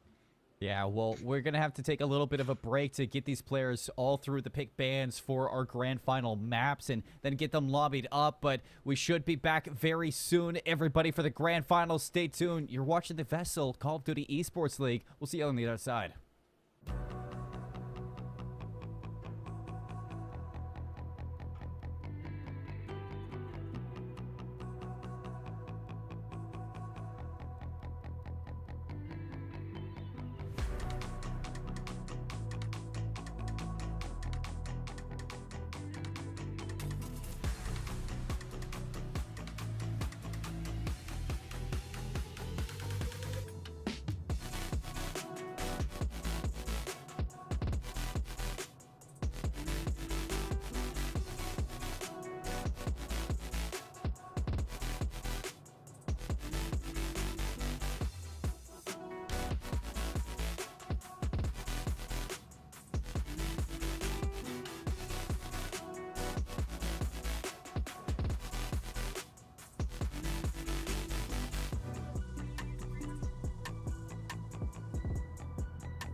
Welcome, everybody, to the grand finals of our Vesl Call of Duty Esports League. My name is Seymour. With me, my lovely duo, Cruisin'. Jesse, we got Skid Row, Hardpoint, Wake Leadership, Garinger A. Let's jump on board. It's an interesting one. We saw Wake Leadership lose this map to the likes of Sun Valley in our semifinals. Wake Leadership, if you guys haven't guessed already, they really have been our favorites for a lot of this tournament, but I think Garinger A has something to say about that off the way that we have broken off of this game, Colin. It has been a lot of kills going the way of Garinger A, and who was the player we were saying that we needed to keep our eye out for? It was me, and 5-0 on the board. Me is absolutely popping off so far here in this one. It was you. It was you that we were looking at for sure. No, I'm done. I'm done with it. I'm done. But a heads-up play from Wake Leadership off that early break. They give up almost every single second of P1, and you see SwagCheck already on the rotation to P2. He's going to be set up with that AR, and it's going to make it really, really hard for Garinger to break this one, but the kills are coming through. Back to the lobby. He may have found himself a little bit of timing to get underneath, and SwagCheck being the first one to die, that makes this one a little bit interesting. Although Impala takes down me, and now SwagCheck has found himself a chance to get involved. Back to the lobby. He's going to go down. SwagCheck gets 2. Only one poor player he needs to worry about, but the amount of damage that has been done, Jesse, I don't think Garinger are going to be able to break this one just yet. No, I don't think so either. This is a great play as well by the side of Wake Leadership. They decide, hey, you know what? We are probably not going to get very much time on the remainder of this P1, so they just do a full rotate over to the P2 rotation. They get that down. Now we're going to be heading over towards the Mural Alley for P3. And again, it's going to be Wake Leadership that will be the first team here. They've left one player to hold down the old time, be able to get the remainder of that time, basically a full 60 for themselves there. A few seconds that got contested. But outside of that, Colin, it has really been all Wake Leadership since that first hill, and they are looking to run this score up just a little bit more. Yeah, well, we go 49 for 56, and Wake Leadership are able to flip that lead, but Garinger A with a quick little break over towards the Mural Alley, now in control of this hard point, but here comes to Wake Leadership off of the respawn. Ciccone for the cross, at the Rival 9 in the hand of SwagCheck, finds the break back in for Wake Leadership, and now a little bit of back and forth going on. Yeah, another great break. Both teams so far have found good breaks here on this hill by just pinching the hill from two opposite sides. Now, with everybody pretty much spawning up on one side, it's going to be much harder to find a break into this hill. I say that, but it's just Ciccone left alive. And Ciccone's going to just get up, give herself away. And unfortunately for her, that's going to be a break from Garinger A. They should be able to hold on to the remainder of this time as we look to go across the map to Barbershop. Well, an unfortunate teammate there from back to lobby, but it's fortunate that Garinger A have, I guess, the better spawns here. SwagCheck already on the rotation over towards Barbershop with the Rival 9 in hand. Looking to get a little bit mixy outside. Lovely shots. 10 and 5 from SwagCheck. So right back into the flow of things. And I'm going to be sitting, watching the push from stairs, laying down prone, stunned up. The shots are still there for a bit, but won't be able to get this kill. Now from the back over towards Trash, it's me to break in control of the hill for a second, but the contention back out. Me tucked away, finds 1, gets 2. What a play for Garinger to lock it down, but the job's not done. Still one more player. It's SwagCheck to keep this one competitive.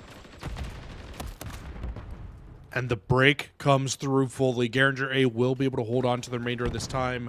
I mean, you've got one player left. It's Ciccone going to try to break into this one, but will not find success. And with 18 seconds left, yeah, it's 20 seconds are given away, but this is where you need to just fully rotate as a team, give this up, get over to containers, and get a full setup ready to go for your team here. The last 2 players that pushed will fall. That's great, though, because now everybody gets set up. They can get a nice full setup here, exactly what they want to do. Let's see how Garinger A decides to try to break this one here. They're going to send 2 players through the bottom of the map. SwagCheck finds another big 2-piece out to block off that tunnel rotation. Ciccone just laying down prone.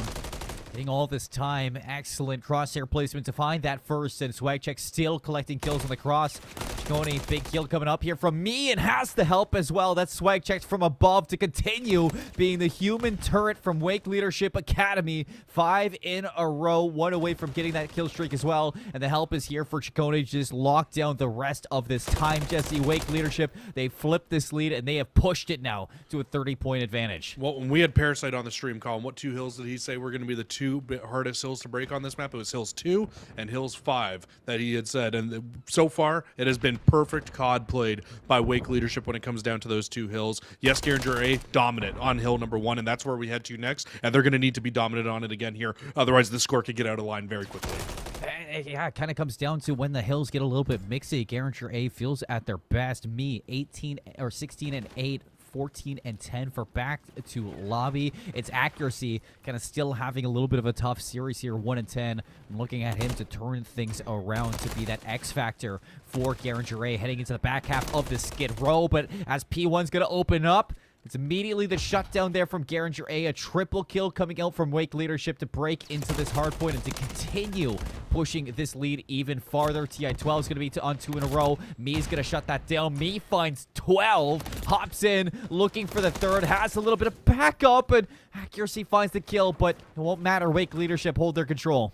They do hold on to it. Now, Colin, I will say one thing about accuracy. Yes, 2 and 12, but a minute 30 in the hill as well. Doing a great job of soaking up that hill time for the team, helping them out in that regard as well. So still definitely being a factor on the map here, just in a very different way here. We look to head back over to P2. This was dominated by Wake leadership in that first rotation. But with Swagcheck going down early, it's just Ciccone left to make a push here. They'll get some good contact with the nade, but shot in the back and dropped. And this is going to be an early Garinger A hold.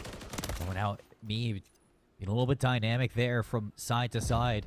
A little bit hard for Wake leadership to find this break in. Swagcheck's going to hop on towards the transport truck. Only good for a little bit of shots and damage, but still Garinger A in the hole. Ciccone now bottom warehouse has to back away from that nade, finds the kill, and there's the break for Wake leadership. Jesse still with 30 seconds, still so much time to be gained. So the quick respawns from Garinger A, looking to get some eyes on this hard point, but the setup's already here for Wake leadership, and Swagcheck, he decides it's over. Let's start rotating. You're going to have to give this one up as well. If you're Garinger A, you need to rotate early over towards the Muro Alley. Muro Alley, the last time through, went in favor of Wake leadership, and they're going to hit this with 5 seconds left. Colin, this was something we were talking about early in this tournament. You can't be hitting old hills with only 5 seconds left on the hill. It's just not worth it, and you're going to see why exactly here. Swagcheck set up top AC, able to find 2 kills on the rotation very quickly, and now you get another early Wake leadership hold.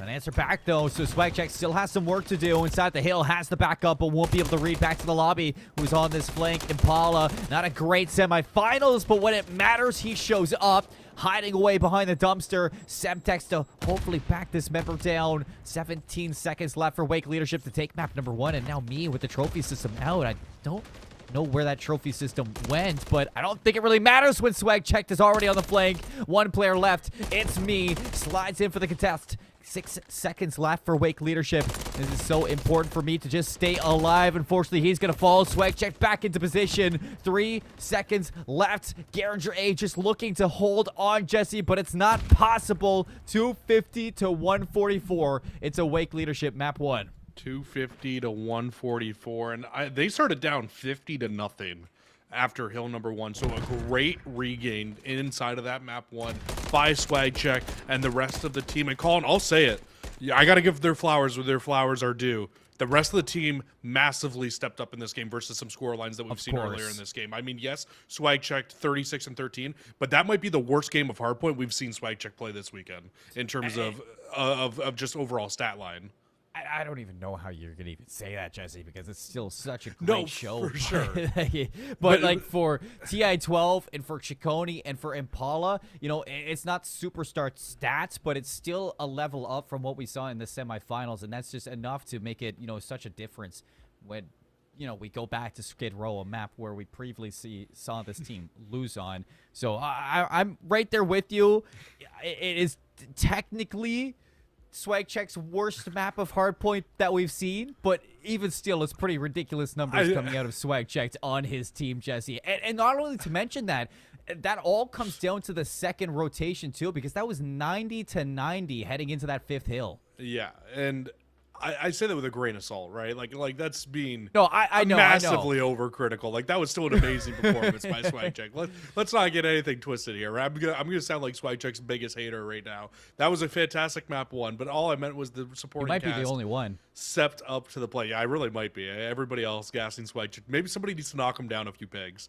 Get the ego going a little bit, because right now he is on another level, playing fantastic. Yes, still putting the team on his back, but he got some help from the supporting cast a few times times there where Swag Check goes down and you have players still left inside of the hill to be able to hold on. Even that last hill there, Muro Alley, Swag Check goes down, but guess what? The rest of the team does enough time, holds off enough time to be able to give Swag Check an opportunity to go on the flank, find those 3 kills at the very end of that hill, and then it locks down the rest of the game for them there at the end. So the supporting cast definitely steps up to the plate. That's a great job done by them, and things you absolutely love to see. Well, Jesse, update across the venue as I take a look over towards what's going on the B stream. 250 to 43 for Sun Valley over West Charlotte. They were also going to Skid Row. So, you know, I mean, Sun Valley, they took down Wake leadership on Skid Row. I cannot believe that West Charlotte thought it would be smart to play that in map number 1, and we see the outcome. It is a 50-point club for West Charlotte. 250-43 is insane. And who is it to lead the way? Neo 23-9, PNK 24-9. Both of them putting on an incredible show there. Death Puppy was 7-1. 8 interactions across a hard point is crazy. That must have been just Death Puppy sitting inside of the hill and just 7 seconds. Okay, never mind. He wasn't even hill kitten, so I don't even know what to tell you there, Colin. Death Puppy was just doing their own thing on that map. But there you go, map number 1, going the way of Sun Valley. I mean, I wasn't gonna say not something that I expected.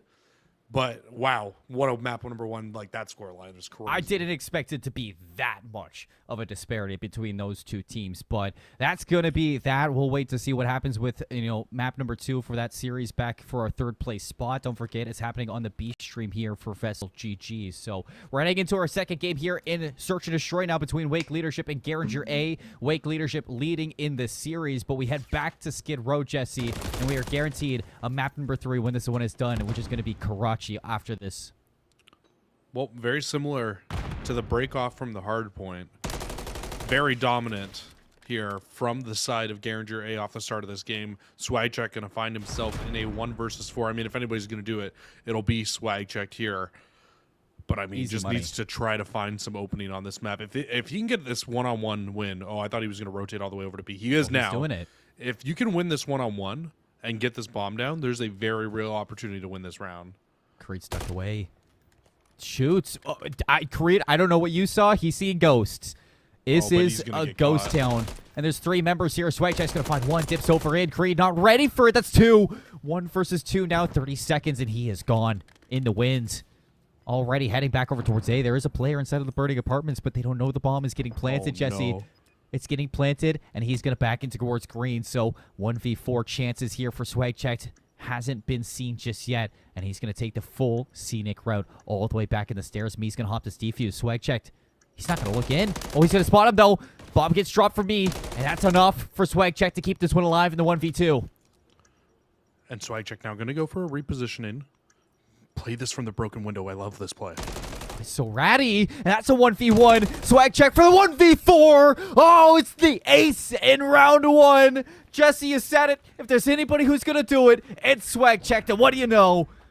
Nobody can beat him. Take that, caster curse. All right, that's all I'm going to say about that last time here, Colin. Maybe you caster cursed the other team.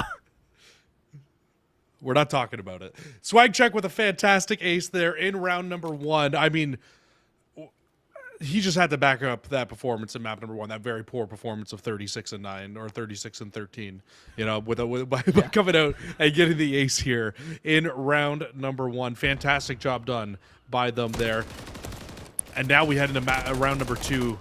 And already off the bat, we're going to get a 1-for-1 trade. Paul has to back up. That nade was going to do a lot of damage there. This fight down on bottom garage can always lead to a number advantage going one way or the other, but we will get trades back and forth, leaving us in a 2v1.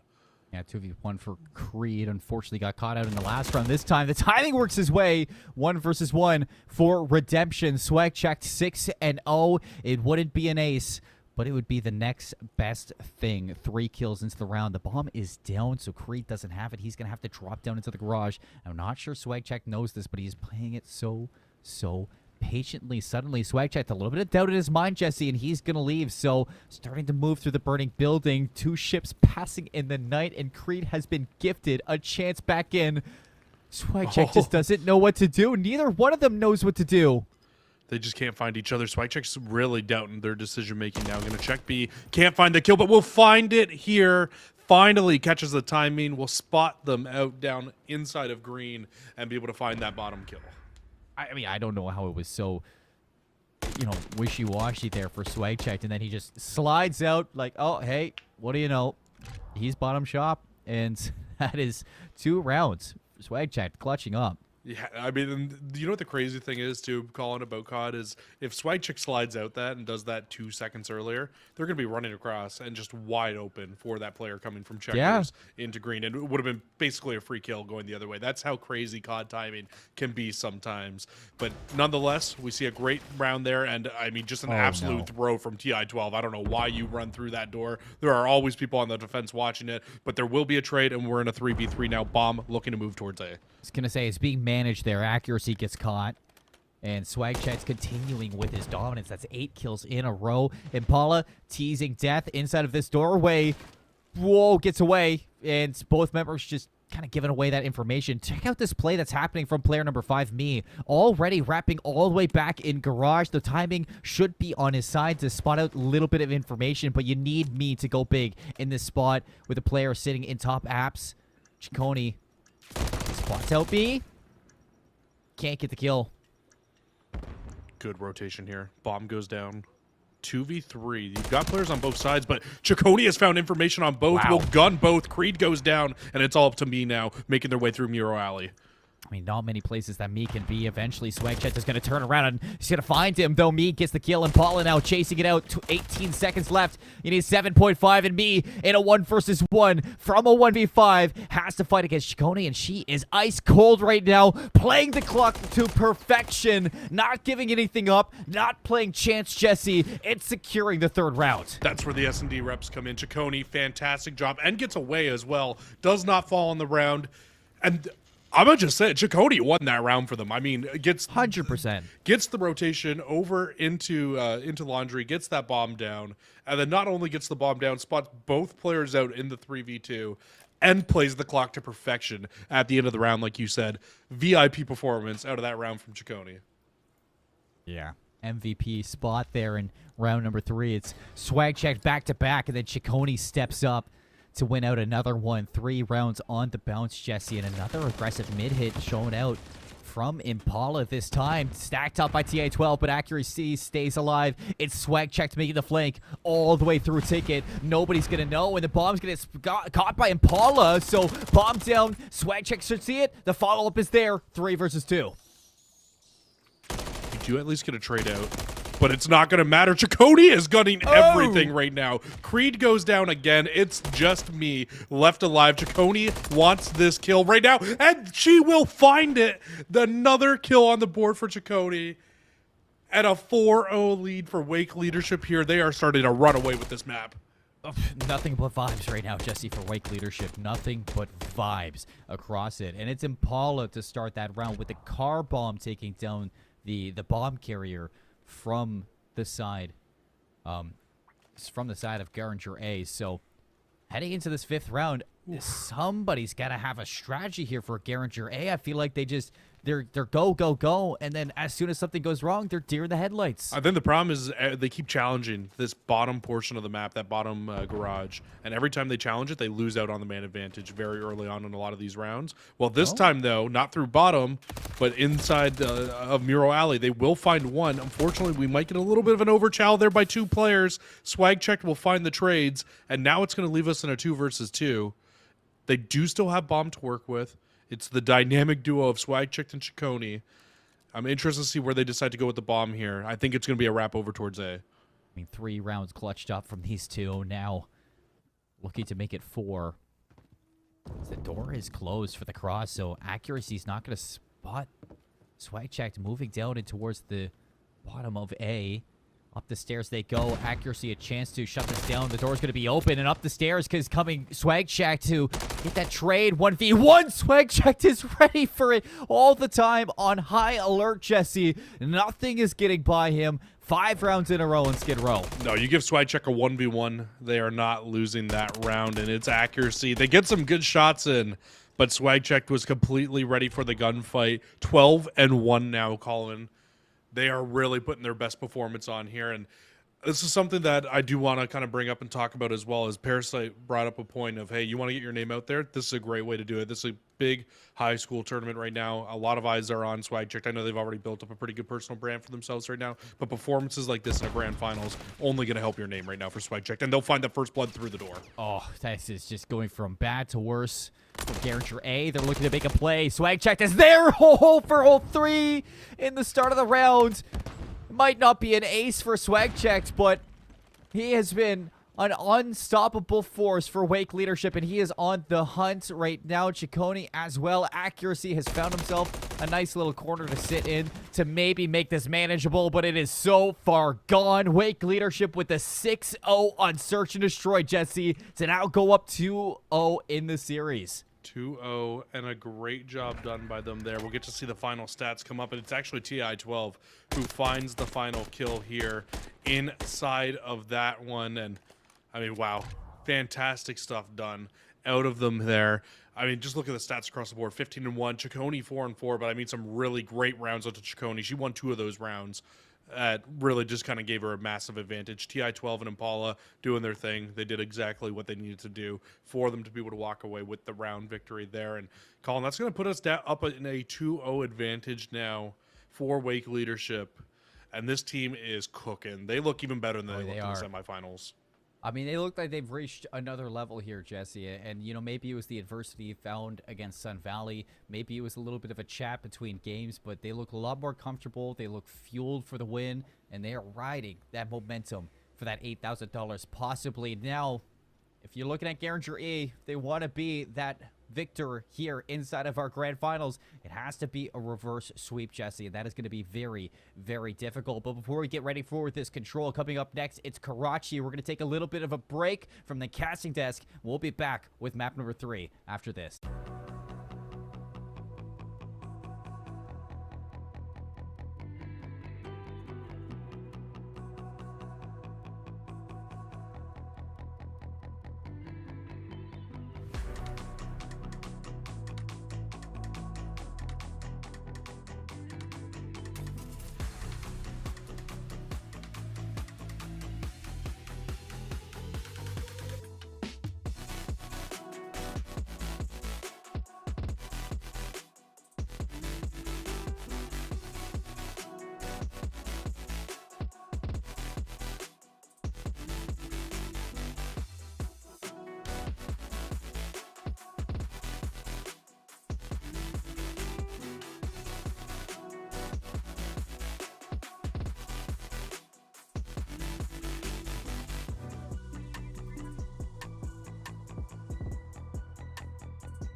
Welcome back, everybody, to the Grand Finals. My name is Seymour. With me is Cruisin'. We are heading into Map 3 between Garinger A and Wake Leadership. Wake Leadership being up 2-0 after a dominant hard point, Jesse, in the turnaround in the second half, and then a 6-0 sweep in the Search and Destroy. Now, all eyes are on Garinger A as we head into the control. We're going to Karachi for map number 3. Can they start this comeback?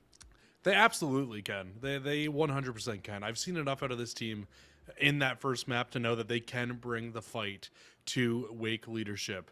And, Colin, this is where we saw like Wake Leadership really kind of crumble in that semifinal. They fell 3-2 inside of an invasion control. Now, yes, we're not going to invasion. We're going to a map that we've seen them look very comfortable on this weekend in Karachi. But there's always a chance.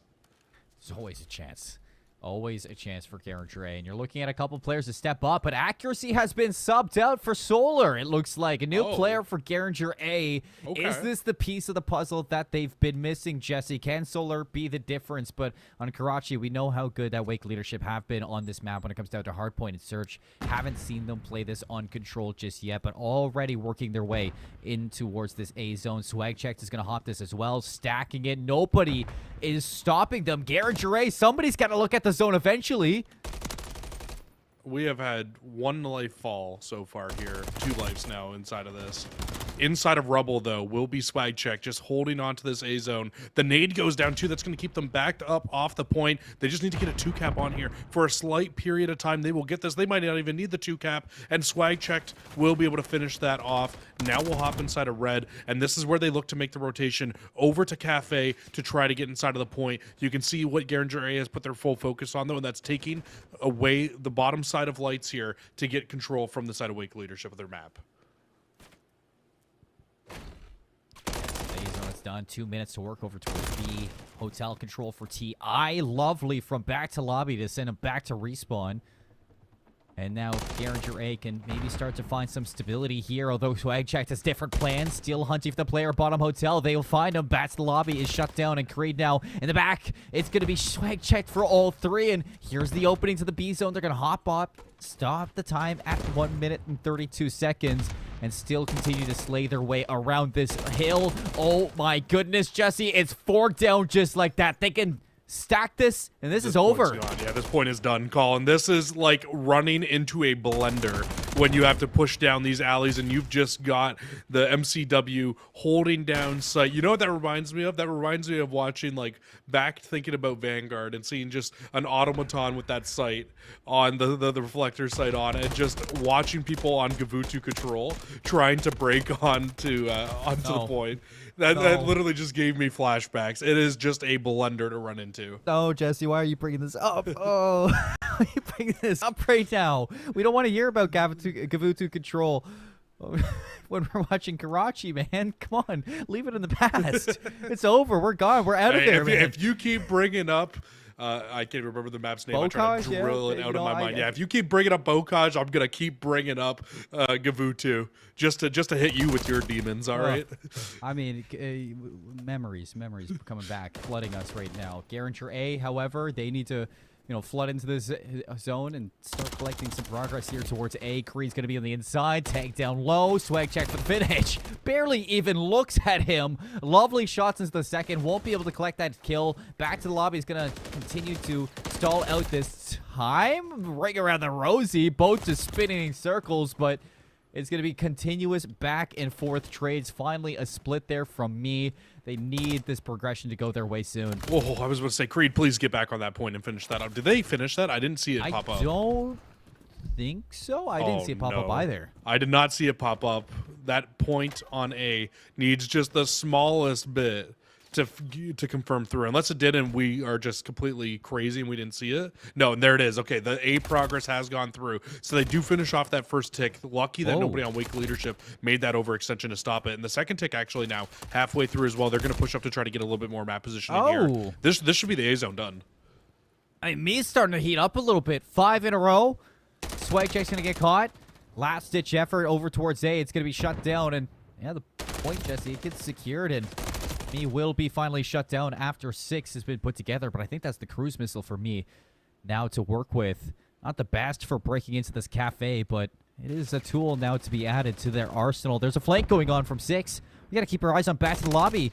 He could be the difference right now as players are dropping for Wake leadership. Impala in a little bit of trouble. He goes down, and that's the break. TI-12 falls the stack for Garageray. And there's a very real chance that they can do the same thing to Wake leadership that we just saw Wake leadership do to them. Small choke points is what everybody has to push through, although they do not have nearly as many players on the point right now that we saw from the side of Wake leadership when they were on it, because 2-6 of progress would have already been done if they had multiple players on this hill, but only one locking it down. And they only have a point. Might be able to get the second one here if they find this final kill onto Chaconi. Which they will. 3 players down yet again. The stack is on, Jesse, and this third set is going so fast. Garageray, they are alive in the finals, and they've taken the offense here on Karachi, tying us up 1 apiece. Big moments, like you say, these tight-knit angles on Karachi's A zone. Or, sorry, B zone is very hard for those defenders to break back in as soon as they go 4 down. Yeah, it's hard, man. You really need to hold onto that point off the rip on defense, and you need to hold it for the entire round. If you don't, honestly, Colin, I'd almost think it's better to give up B and just play straight for A later in the round sometimes with the way that B zone, once you get broken once, very tough to ever be able to get back inside of that B point on the offensive side of the map, or sorry, on the defensive side of the map. This time, we will get a 2-2 split here from Garageray. They're going to send 2 to Cafe, 2 players over towards Rubble and into the broken apartments, but so far, not going to find any success from it. Swag checked up top third, going to rain down some hell from up here. Yeah, Swag checked is set up on his pillar, on his pedestal, all the way top third, and Solar is going to get nowhere close to this A zone. It's going to be capped out. Another minute added on. 2 minutes and 16 seconds, Jesse, to break B. This is so much time, but there's a little bit of resurgence from Garageray. They're going to have a little bit of a setup here to work with, but again, we saw how quickly both teams got broken here. And we did have firm handshakes in that first 2 rounds, Colin. 6 points towards each team in terms of their amount of captures that they have for those zones, because both teams were obviously able to win out on their rounds by tick progression themselves. So if both teams both end up winning out on offenses again, it will come down to the slain as well, which could be a massive factor considering you got swag checked with 24 kills. Such a big win there from both me and Back to Lobby, Jesse. 3 kills in a row. This is such an important round for Garageray if they can not only shut them down, but if they can keep them limited to only 3 segments from that A zone. That kind of sets them up for victory, knowing they've already won an offense for themselves. So Back to Lobby's going to look to get pressured out here. The nade's going to be tossed down, finds the first, traded out by Swag Check. So then Impala, Swag Check now looking to go massive. Going to double up inside of this execute. Looking to break through, but Swag Check goes down. Chaconi, another trade, back and forth into the zone. She goes 4 and 9, just going to tuck away and stop this time for now, Jesse. See if she can hold on for a little bit longer, but Garageray denies this progress. Swag Check now surrounded, but might be a little bit okay with this one. Almost finding that third kill. Still dancing inside the cafe, overwhelmed on multiple angles. Garageray are somehow holding on. Swagcheck and Chaconi keep doing a great job of just giving their team enough time to come back, but I never feel like the other reinforcements are coming through right now, Colin. It has only been Swagcheck and Chaconi to really play inside a cafe, inside of the point here so far, but finally, the rest of the team will show up. They get inside of the point, but this is not done yet. These trades can still go back and forth. Only 1 life advantage for Wake leadership, and that has been wiped away. Chaconi still inside to contest. First segment hasn't been locked in, so this is still a very big toss-up. The contest, I don't know who that is from Garageray, but he's going to hop up. And that first segment is in. So Swag Check now stops the clock at 45 seconds, working on the second one. What a kill coming out from Creed. Now working alongside the back to the lobby, looking to get involved as well. 2 kills for Garageray, make it 3. Inside of the zone they go. It is so scrappy, but 9 lives to 6 for Wake. And they have me set up here with the striker on the cross to do a little bit of damage. Yeah, trying to stop the reinforcements from getting through, but the problem is you need to get them off of the point as well. The contest will come in. It does not matter, though. Chaconi should be able to lock down this final point. Chaconi should be able to get it. Last one's in. The contest is out. Oh, big one-on-one's going on. And it's the win for Garinger. They hold on, Jesse. 2 lives left for Garinger. It's just down to 1. Back to the lobby. Holding his life on the inside. And Paulo's going to hop in. The rest to soon follow. In the corner is back to lobby. And Wake leadership run through the setup. 2 rounds. All offenses back and forth. But Colin, the big thing that we need to bring up here, that was done off of kills, not off of tick progression. I can't remember if that was 4 or 5 ticks that they had there, but I think it was only 4 ticks in the round because they only got 1 on that cafe zone. So now you have an opportunity, Garinger, in this round. You want a final defense, or a final offense, I should say. But it's kind of unfortunate because you're going to get stuck on defense.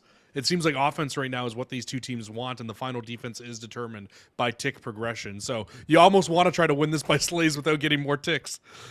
Almost want to win it from kills for sure, but it's going to be easier said than done for sure by these teams. And honestly, Jesse, I was going to say, like, I'm sure they're going to take anything at this point. For sure. And they're going to take a shot at B right away. 3 members looking to execute over towards the cafe. They found 2 kills, and Solar's just going to hop in.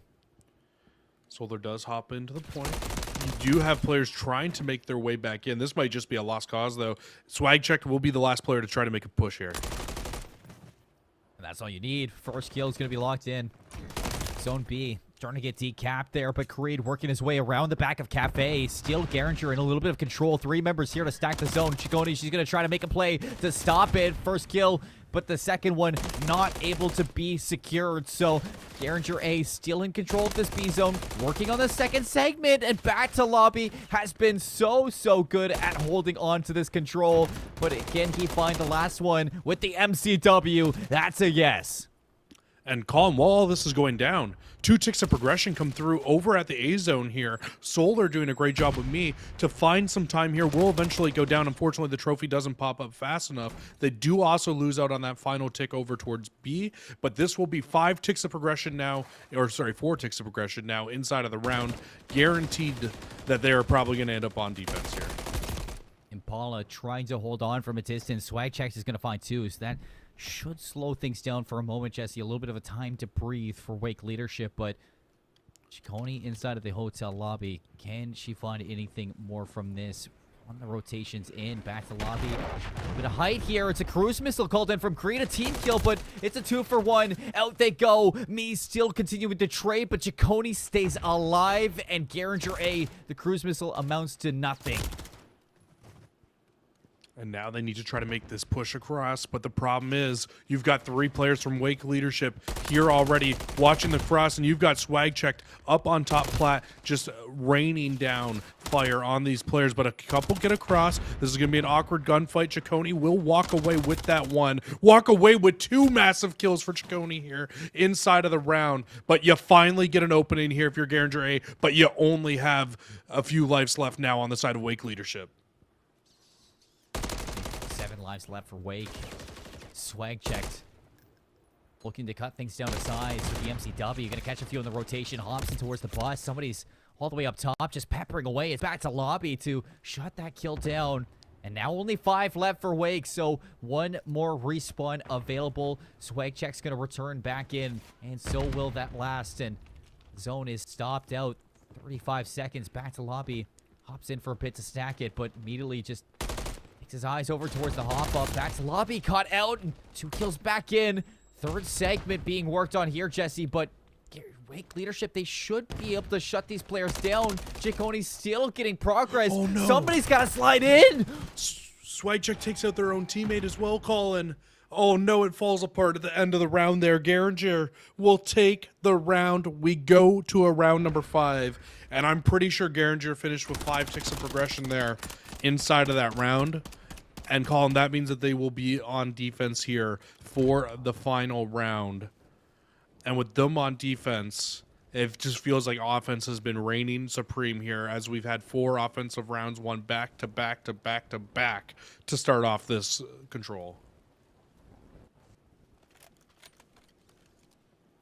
And it will another round 5 control for Wake leadership. They just cannot, I guess, wrap their heads around this game mode here. 45 and 19, Swagchecked. back on the offense. Can he lead the team to a 3-0 sweep in the grand finals, Jesse? They're going for immediate A control. It's very similar to round number 1, where they just pushed out to A and they completely just mind bullied the side of Garinger A, where they didn't even challenge this. We only have one player so far who has even come close to making a challenge. This is the exact same break-off that we saw in round 1, because we can now see Creed on the flank. Creed will fall. Done. And that's Wow. the A zone done. 3 lives were gone in that progression of time, and every single one of them was a Garinger A player. Now, let me remind you, Jesse, back inside the last offensive round for Garinger A, it was a similar, stat line, 2 minutes and 14 seconds for Wake leadership to, I guess, execute over towards B, but it came down to the wire yet again. This time, a lot more success being shown when it comes down to the slaying. Chiconi's already inside, and nobody's looking at this yet. Finally, the jig is up. The cop is in. First segment denied so far. Chiconi in a little bit of trouble, and she will be shut down. If you're Wake leadership here, I think you just wait. You wait, you play this fully as a team. You do have a cruise missile as well on swag check, so you can use that to your advantage here to try to find an opening or to try to flood these players into bottom hotel to find a couple of these kills here. They do group up. They make one push here together. Swag check will find the first, and now the push is on. And Paula gonna make a play. Door's gonna be open. Stun's gonna blow it wide open, so Impala has eyes, but can Impala find the kills? TI-12 and Swagcheck getting the job done on the inside of Cafe. 2 kills go the way of Wake leadership, and TI-12 is forced back. Nobody's made a play into the zone just yet, and soon they will. Contest is out. Back to the lobby. Slides with the MCW. Takes out Ciccone, and still Garinger A finding a way to hold on. Very scrappy, very chaotic, but me turning up with the striker. 1 versus 1 for the time. The team kill from back to lobby. Swagcheck forcing the issue, and now progression being worked on. You never got a full 4 down, though. Like a never clean 4 for the side of Wake leadership here yet. So Garinger A can still continue to reinforce this hill, and you can see the players coming off spawn. They will find a few kills, but Swagcheck is still going massive inside the hill. Finally will fall. That is a massive regain here for Garinger. I mean, it's Swagcheck versus me, then Creed shows up. So much back and forth, Jesse, but Garinger A just barely holding on. They have time to breathe. They just have a life differential, 16 lives to 13. But that's not massive. That's definitely able to be came back from. The life lead will now go down to 4, but you need to make sure you're making full use of all these lives. Unfortunately, now you get a full 4 down. Everybody inside of the hill. Wait. It's just back to the lobby close enough to Cafe. Whoa! Whoa! What is happening? The beatdown from back to lobby, spinning circles around TI-12. Garinger A barely holding on, and a Swagcheck's nade to keep it troublesome. Cicconi's gonna hop in. Second set of progression worked on now. Working on the third is Ciccone on the race here for Garinger A to get back into it. Somebody's got to jump in. The contest is out. Back to lobby, all alone. But here comes the reinforcements, and Ciccone wins it for Wake leadership. The 3-0 sweep to take first place. Wow, what a final round. It was kind of a curse to be able to get a defense there in that final round, just because we've seen offense reign supreme so many times on this map mode combination here today. And Swag checked again, 63 and 23, Colin, 10,000 damage, almost 11,000 damage. And 2,100 damage per round is absurd numbers. 51 non-traded kills as well.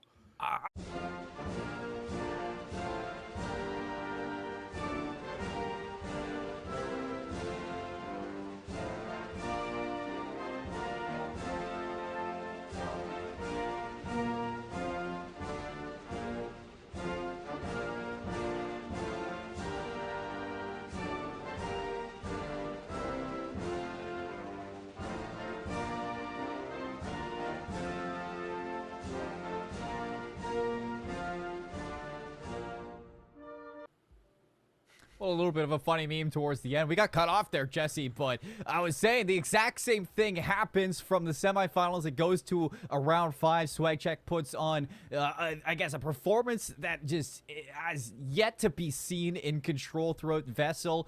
But this time, he has the support from the teammates. Ciccone wins some huge gunfights to close out that control, and they get the job done in a 3-0 sweep. Yeah, and I was saying like Impala, TI-12, they both could have stepped up to the plate here in this finals, but I really feel like Chaconi is the player that stepped up the most in the finals. Swiatek did what we expected Swiatek to do. They put on an insane performance, but Chaconi stepped up so massively inside of the search and destroy and inside of that control, especially multiple times where they have important one-on-ones that they need to win, and they walk away with those victories. She played phenomenally inside of that grand finals. She played fantastic, and, you know, so did the rest of Wake leadership. I will say, everybody doing their part, and that is a huge takeaway from this. First place, the state champions, Wake Leadership Academy, $8,000, Jesse. That gets to be split across these members. So we see now the finals are in. Sun Valley takes third place, and that's going to mean that it is Wake Leadership, Garinger A, and Sun Valley as our finalists. We get an update from the control. It was a 3-0 sweep in the control from Sun Valley on Invasion over West Charlotte. So they get the same thing as Wake Leadership, a 3-0 sweep in their final game. Yeah, they do. They get that one done there once again for themselves as well. Now, I will have to give my flowers where my flowers are due as well. Garinger A, phenomenal performance to get here all the way to the finals. I know they just popped the graphic up on the screen there. $3,000 to walk away with, $750 a piece is nothing to hang your head short on.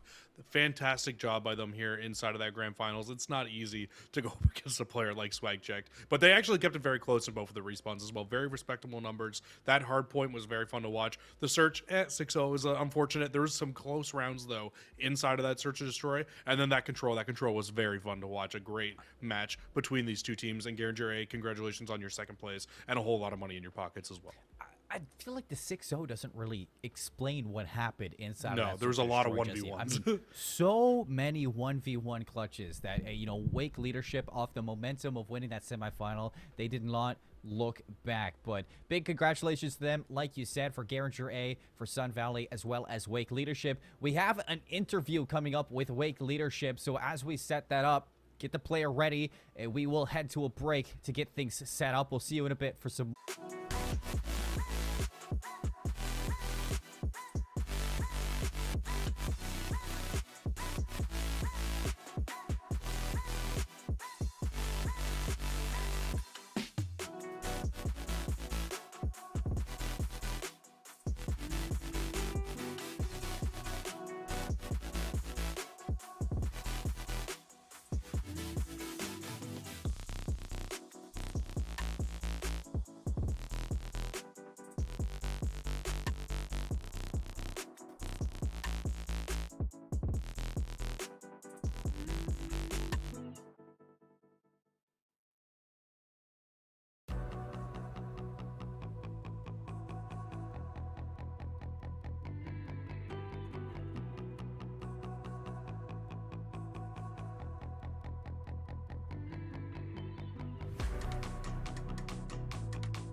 Welcome back, everybody, to the Vesl Call of Duty Esports League. I'm here with the champion himself, MVP, swag checked. After that win, man, congratulations. How are you Thank feeling? you. I don't even know. Like, it hasn't even settled into me yet. Like, I just won. It feels like it's deserved, but it hasn't settled in that we actually won the tournament. Feeling good about it, though.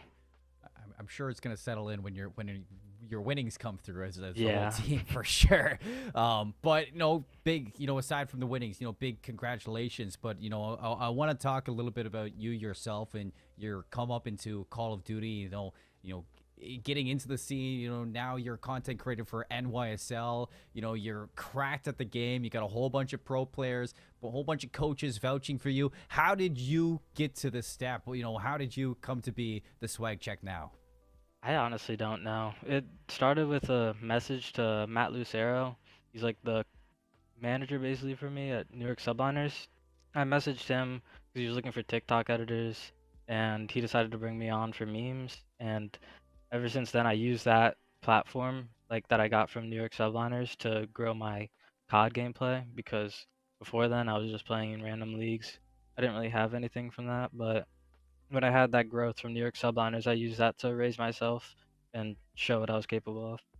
Yeah, and I'm sure just a whole lot of practice too to become as cracked at Call of Duty as you are. Like, is it just tournaments that you're running, or what's the average practice look like for you?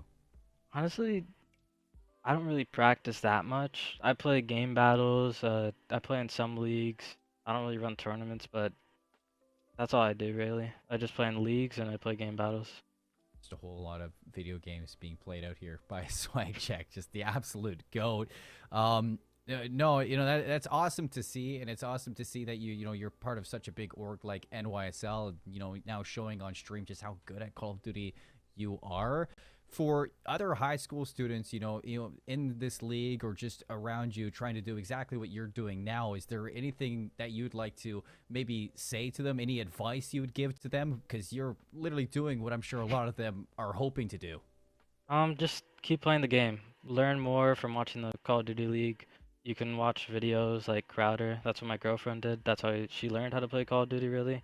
It helps you learn movement, helps you learn maps. Just, you want to put more time in. You can't really learn from only playing. You have to put the time in, learn the maps, learn how to play the game.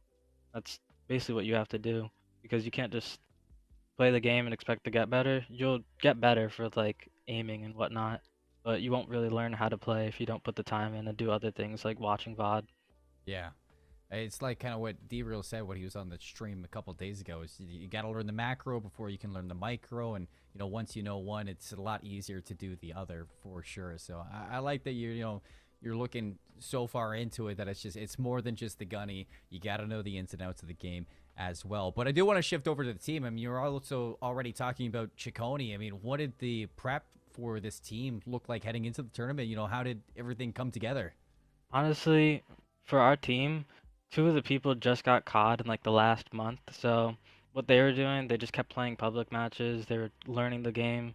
That's all I really wanted them to do, because it's hard to learn more than just that. I don't want to put a workload on them. I just want them to learn how to play the game, how the game works, movement and whatnot. And then with Ciccone, we just ran game battles. We did duo game battles. I sent her like Crowder videos to watch so that she could like understand the game even more, because we had a longer time to play the game together. So it was just for her. I sent her videos to watch. We practiced in game battles. We did a lot of search and destroy, because that was the most fundamental game mode to learn. And for the other 2, Paula and Thomas, I just let them play the game. Yeah. And it's big too. It definitely showed up, especially for Ciccone. Some big clutches in the search and destroy, that ultimately came to that 6-0 win in the grand finals, and the finishing kill towards that control too to put away that victory in a 3-0 sweep. She really went big for the team. But for myself, that's really all the questions that I have. But I think we're going to be sending over towards the staff over at Vesl for them to kind of pick your brain and interview you a little bit more. So I'm going to give it over towards them. I just want to give you one more congratulations. I love seeing your team's growth over the whole weekend, and I hope to see more of you, man. You're just absolutely insane at this game, and you got a bright future. So I'm going to send it over towards the staff for you to further this interview. All right, thank you. Oh wait. Oh, there we go. There we go. What's up, Hello? Swag? Congratulations on winning our first state final. How does it feel, man? I know you were saying it hasn't set Still in. hasn't settled in. But like, my heart y'all's rate team just still there. one game at a time. Each game, you guys just drop everybody. That second the semifinals you guys played in went down to the wire. I mean, I'll just say we were throwing maps for content just to cover it up. We just wanted more longer stream, I will say, hey, congratulations from everybody here at Vesl.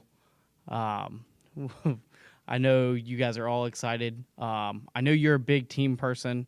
We weren't able to bring your whole team on the stream, which I know you wanted to do. Yeah. And I respect that. But we will be bringing your whole team to states where we will have them all up on stage. That sounds amazing. So I also have Brady here. Nice guy, Brady. Goat. The director for the Wake conference. So I know he wanted to speak to you shortly. Yeah. Hey, Nate, you really crushed it out there, huh, man? Thank you. Yes, sir. Yes, sir. Hey, Hey, that I'll- motivational message in that chat. Yeah, I was before like, yeah, I got it. beforehand, I like encouraging my kids before they go in and compete. So I kind of hyped them up a little bit before they played today. And you guys really brought it, I was just like, hey, crank it up to 11, and you guys did it, and that was awesome. That was awesome. I knew that. I knew from the very start that it wasn't just the you show, and we even talked about that, and I'm really glad to see everybody just like, it was really cool seeing everybody else like really just kind of like pushing themselves the whole time, and because it's not a one-man team, and you know that, and they did a great job too, and you did a great job, and I'm really happy, So hey, at least we'll get to see each other at states when you come out. Yeah. Absolutely, man. To lift that trophy. Absolutely. Now, my question is, if we run another tournament next semester, are you gonna compete in that one too? Is Wake leadership gonna come back? We're going for the back-to-back. Going for the back-to-back? Yes, sir. All right. Awesome. Well, hey, Nate, that's all I got for you, man. Congratulations. First Wake win. First championship, first Wake win. Let's go, baby. Yeah. Yippee. Congratulations to the Wake Conference on this big win. And I wanted to say a big congratulations to the Wake Young Academy, Men's and Women's Academy. We've had a action-packed week. We've had some close matches, and congratulations to all 4 that made it to semifinals. Garinger put on a great show, ended up in second. Just put time in practice, and maybe we will have a secondary tournament coming up this coming spring. But who knows? Who knows? Who knows? I hope for it. I'll push for it. And then Sun Valley placing 3rd. Mm-hmm. Man, that game with you guys was super close, down to the wire. And I don't even know what I happened. was sitting on my edge of the seat, and I was like, I don't want to sing the national anthem. I couldn't. We went into the Surgeon Destroy. I was like, I have to win this room. I'm not letting him sing the national anthem. Oh, Swag. Since, the doubter, Charlie, do you have anything to say to him? Never doubt us. That's all I have to say. I guess you Winning it better all. start prepping We for won the it all. national anthem at states. Learn all the lyrics. I need you to learn it. You can't even read it off your phone. You have to know it off the top of your head. So before we head out, Brady, do you have any last words? Congrats on a well-deserved win. That's all I got to say, man. Good job to you and your team. Thank And good job representing Wake. Let's go, bro. Yeah, we got our first win. Well, we will see you guys at states in February. I'll see you there. All right. Thank you for everybody that watched tonight. I hope everybody enjoyed. And that's going to be it for us. All right. See you guys. Peace. Peace.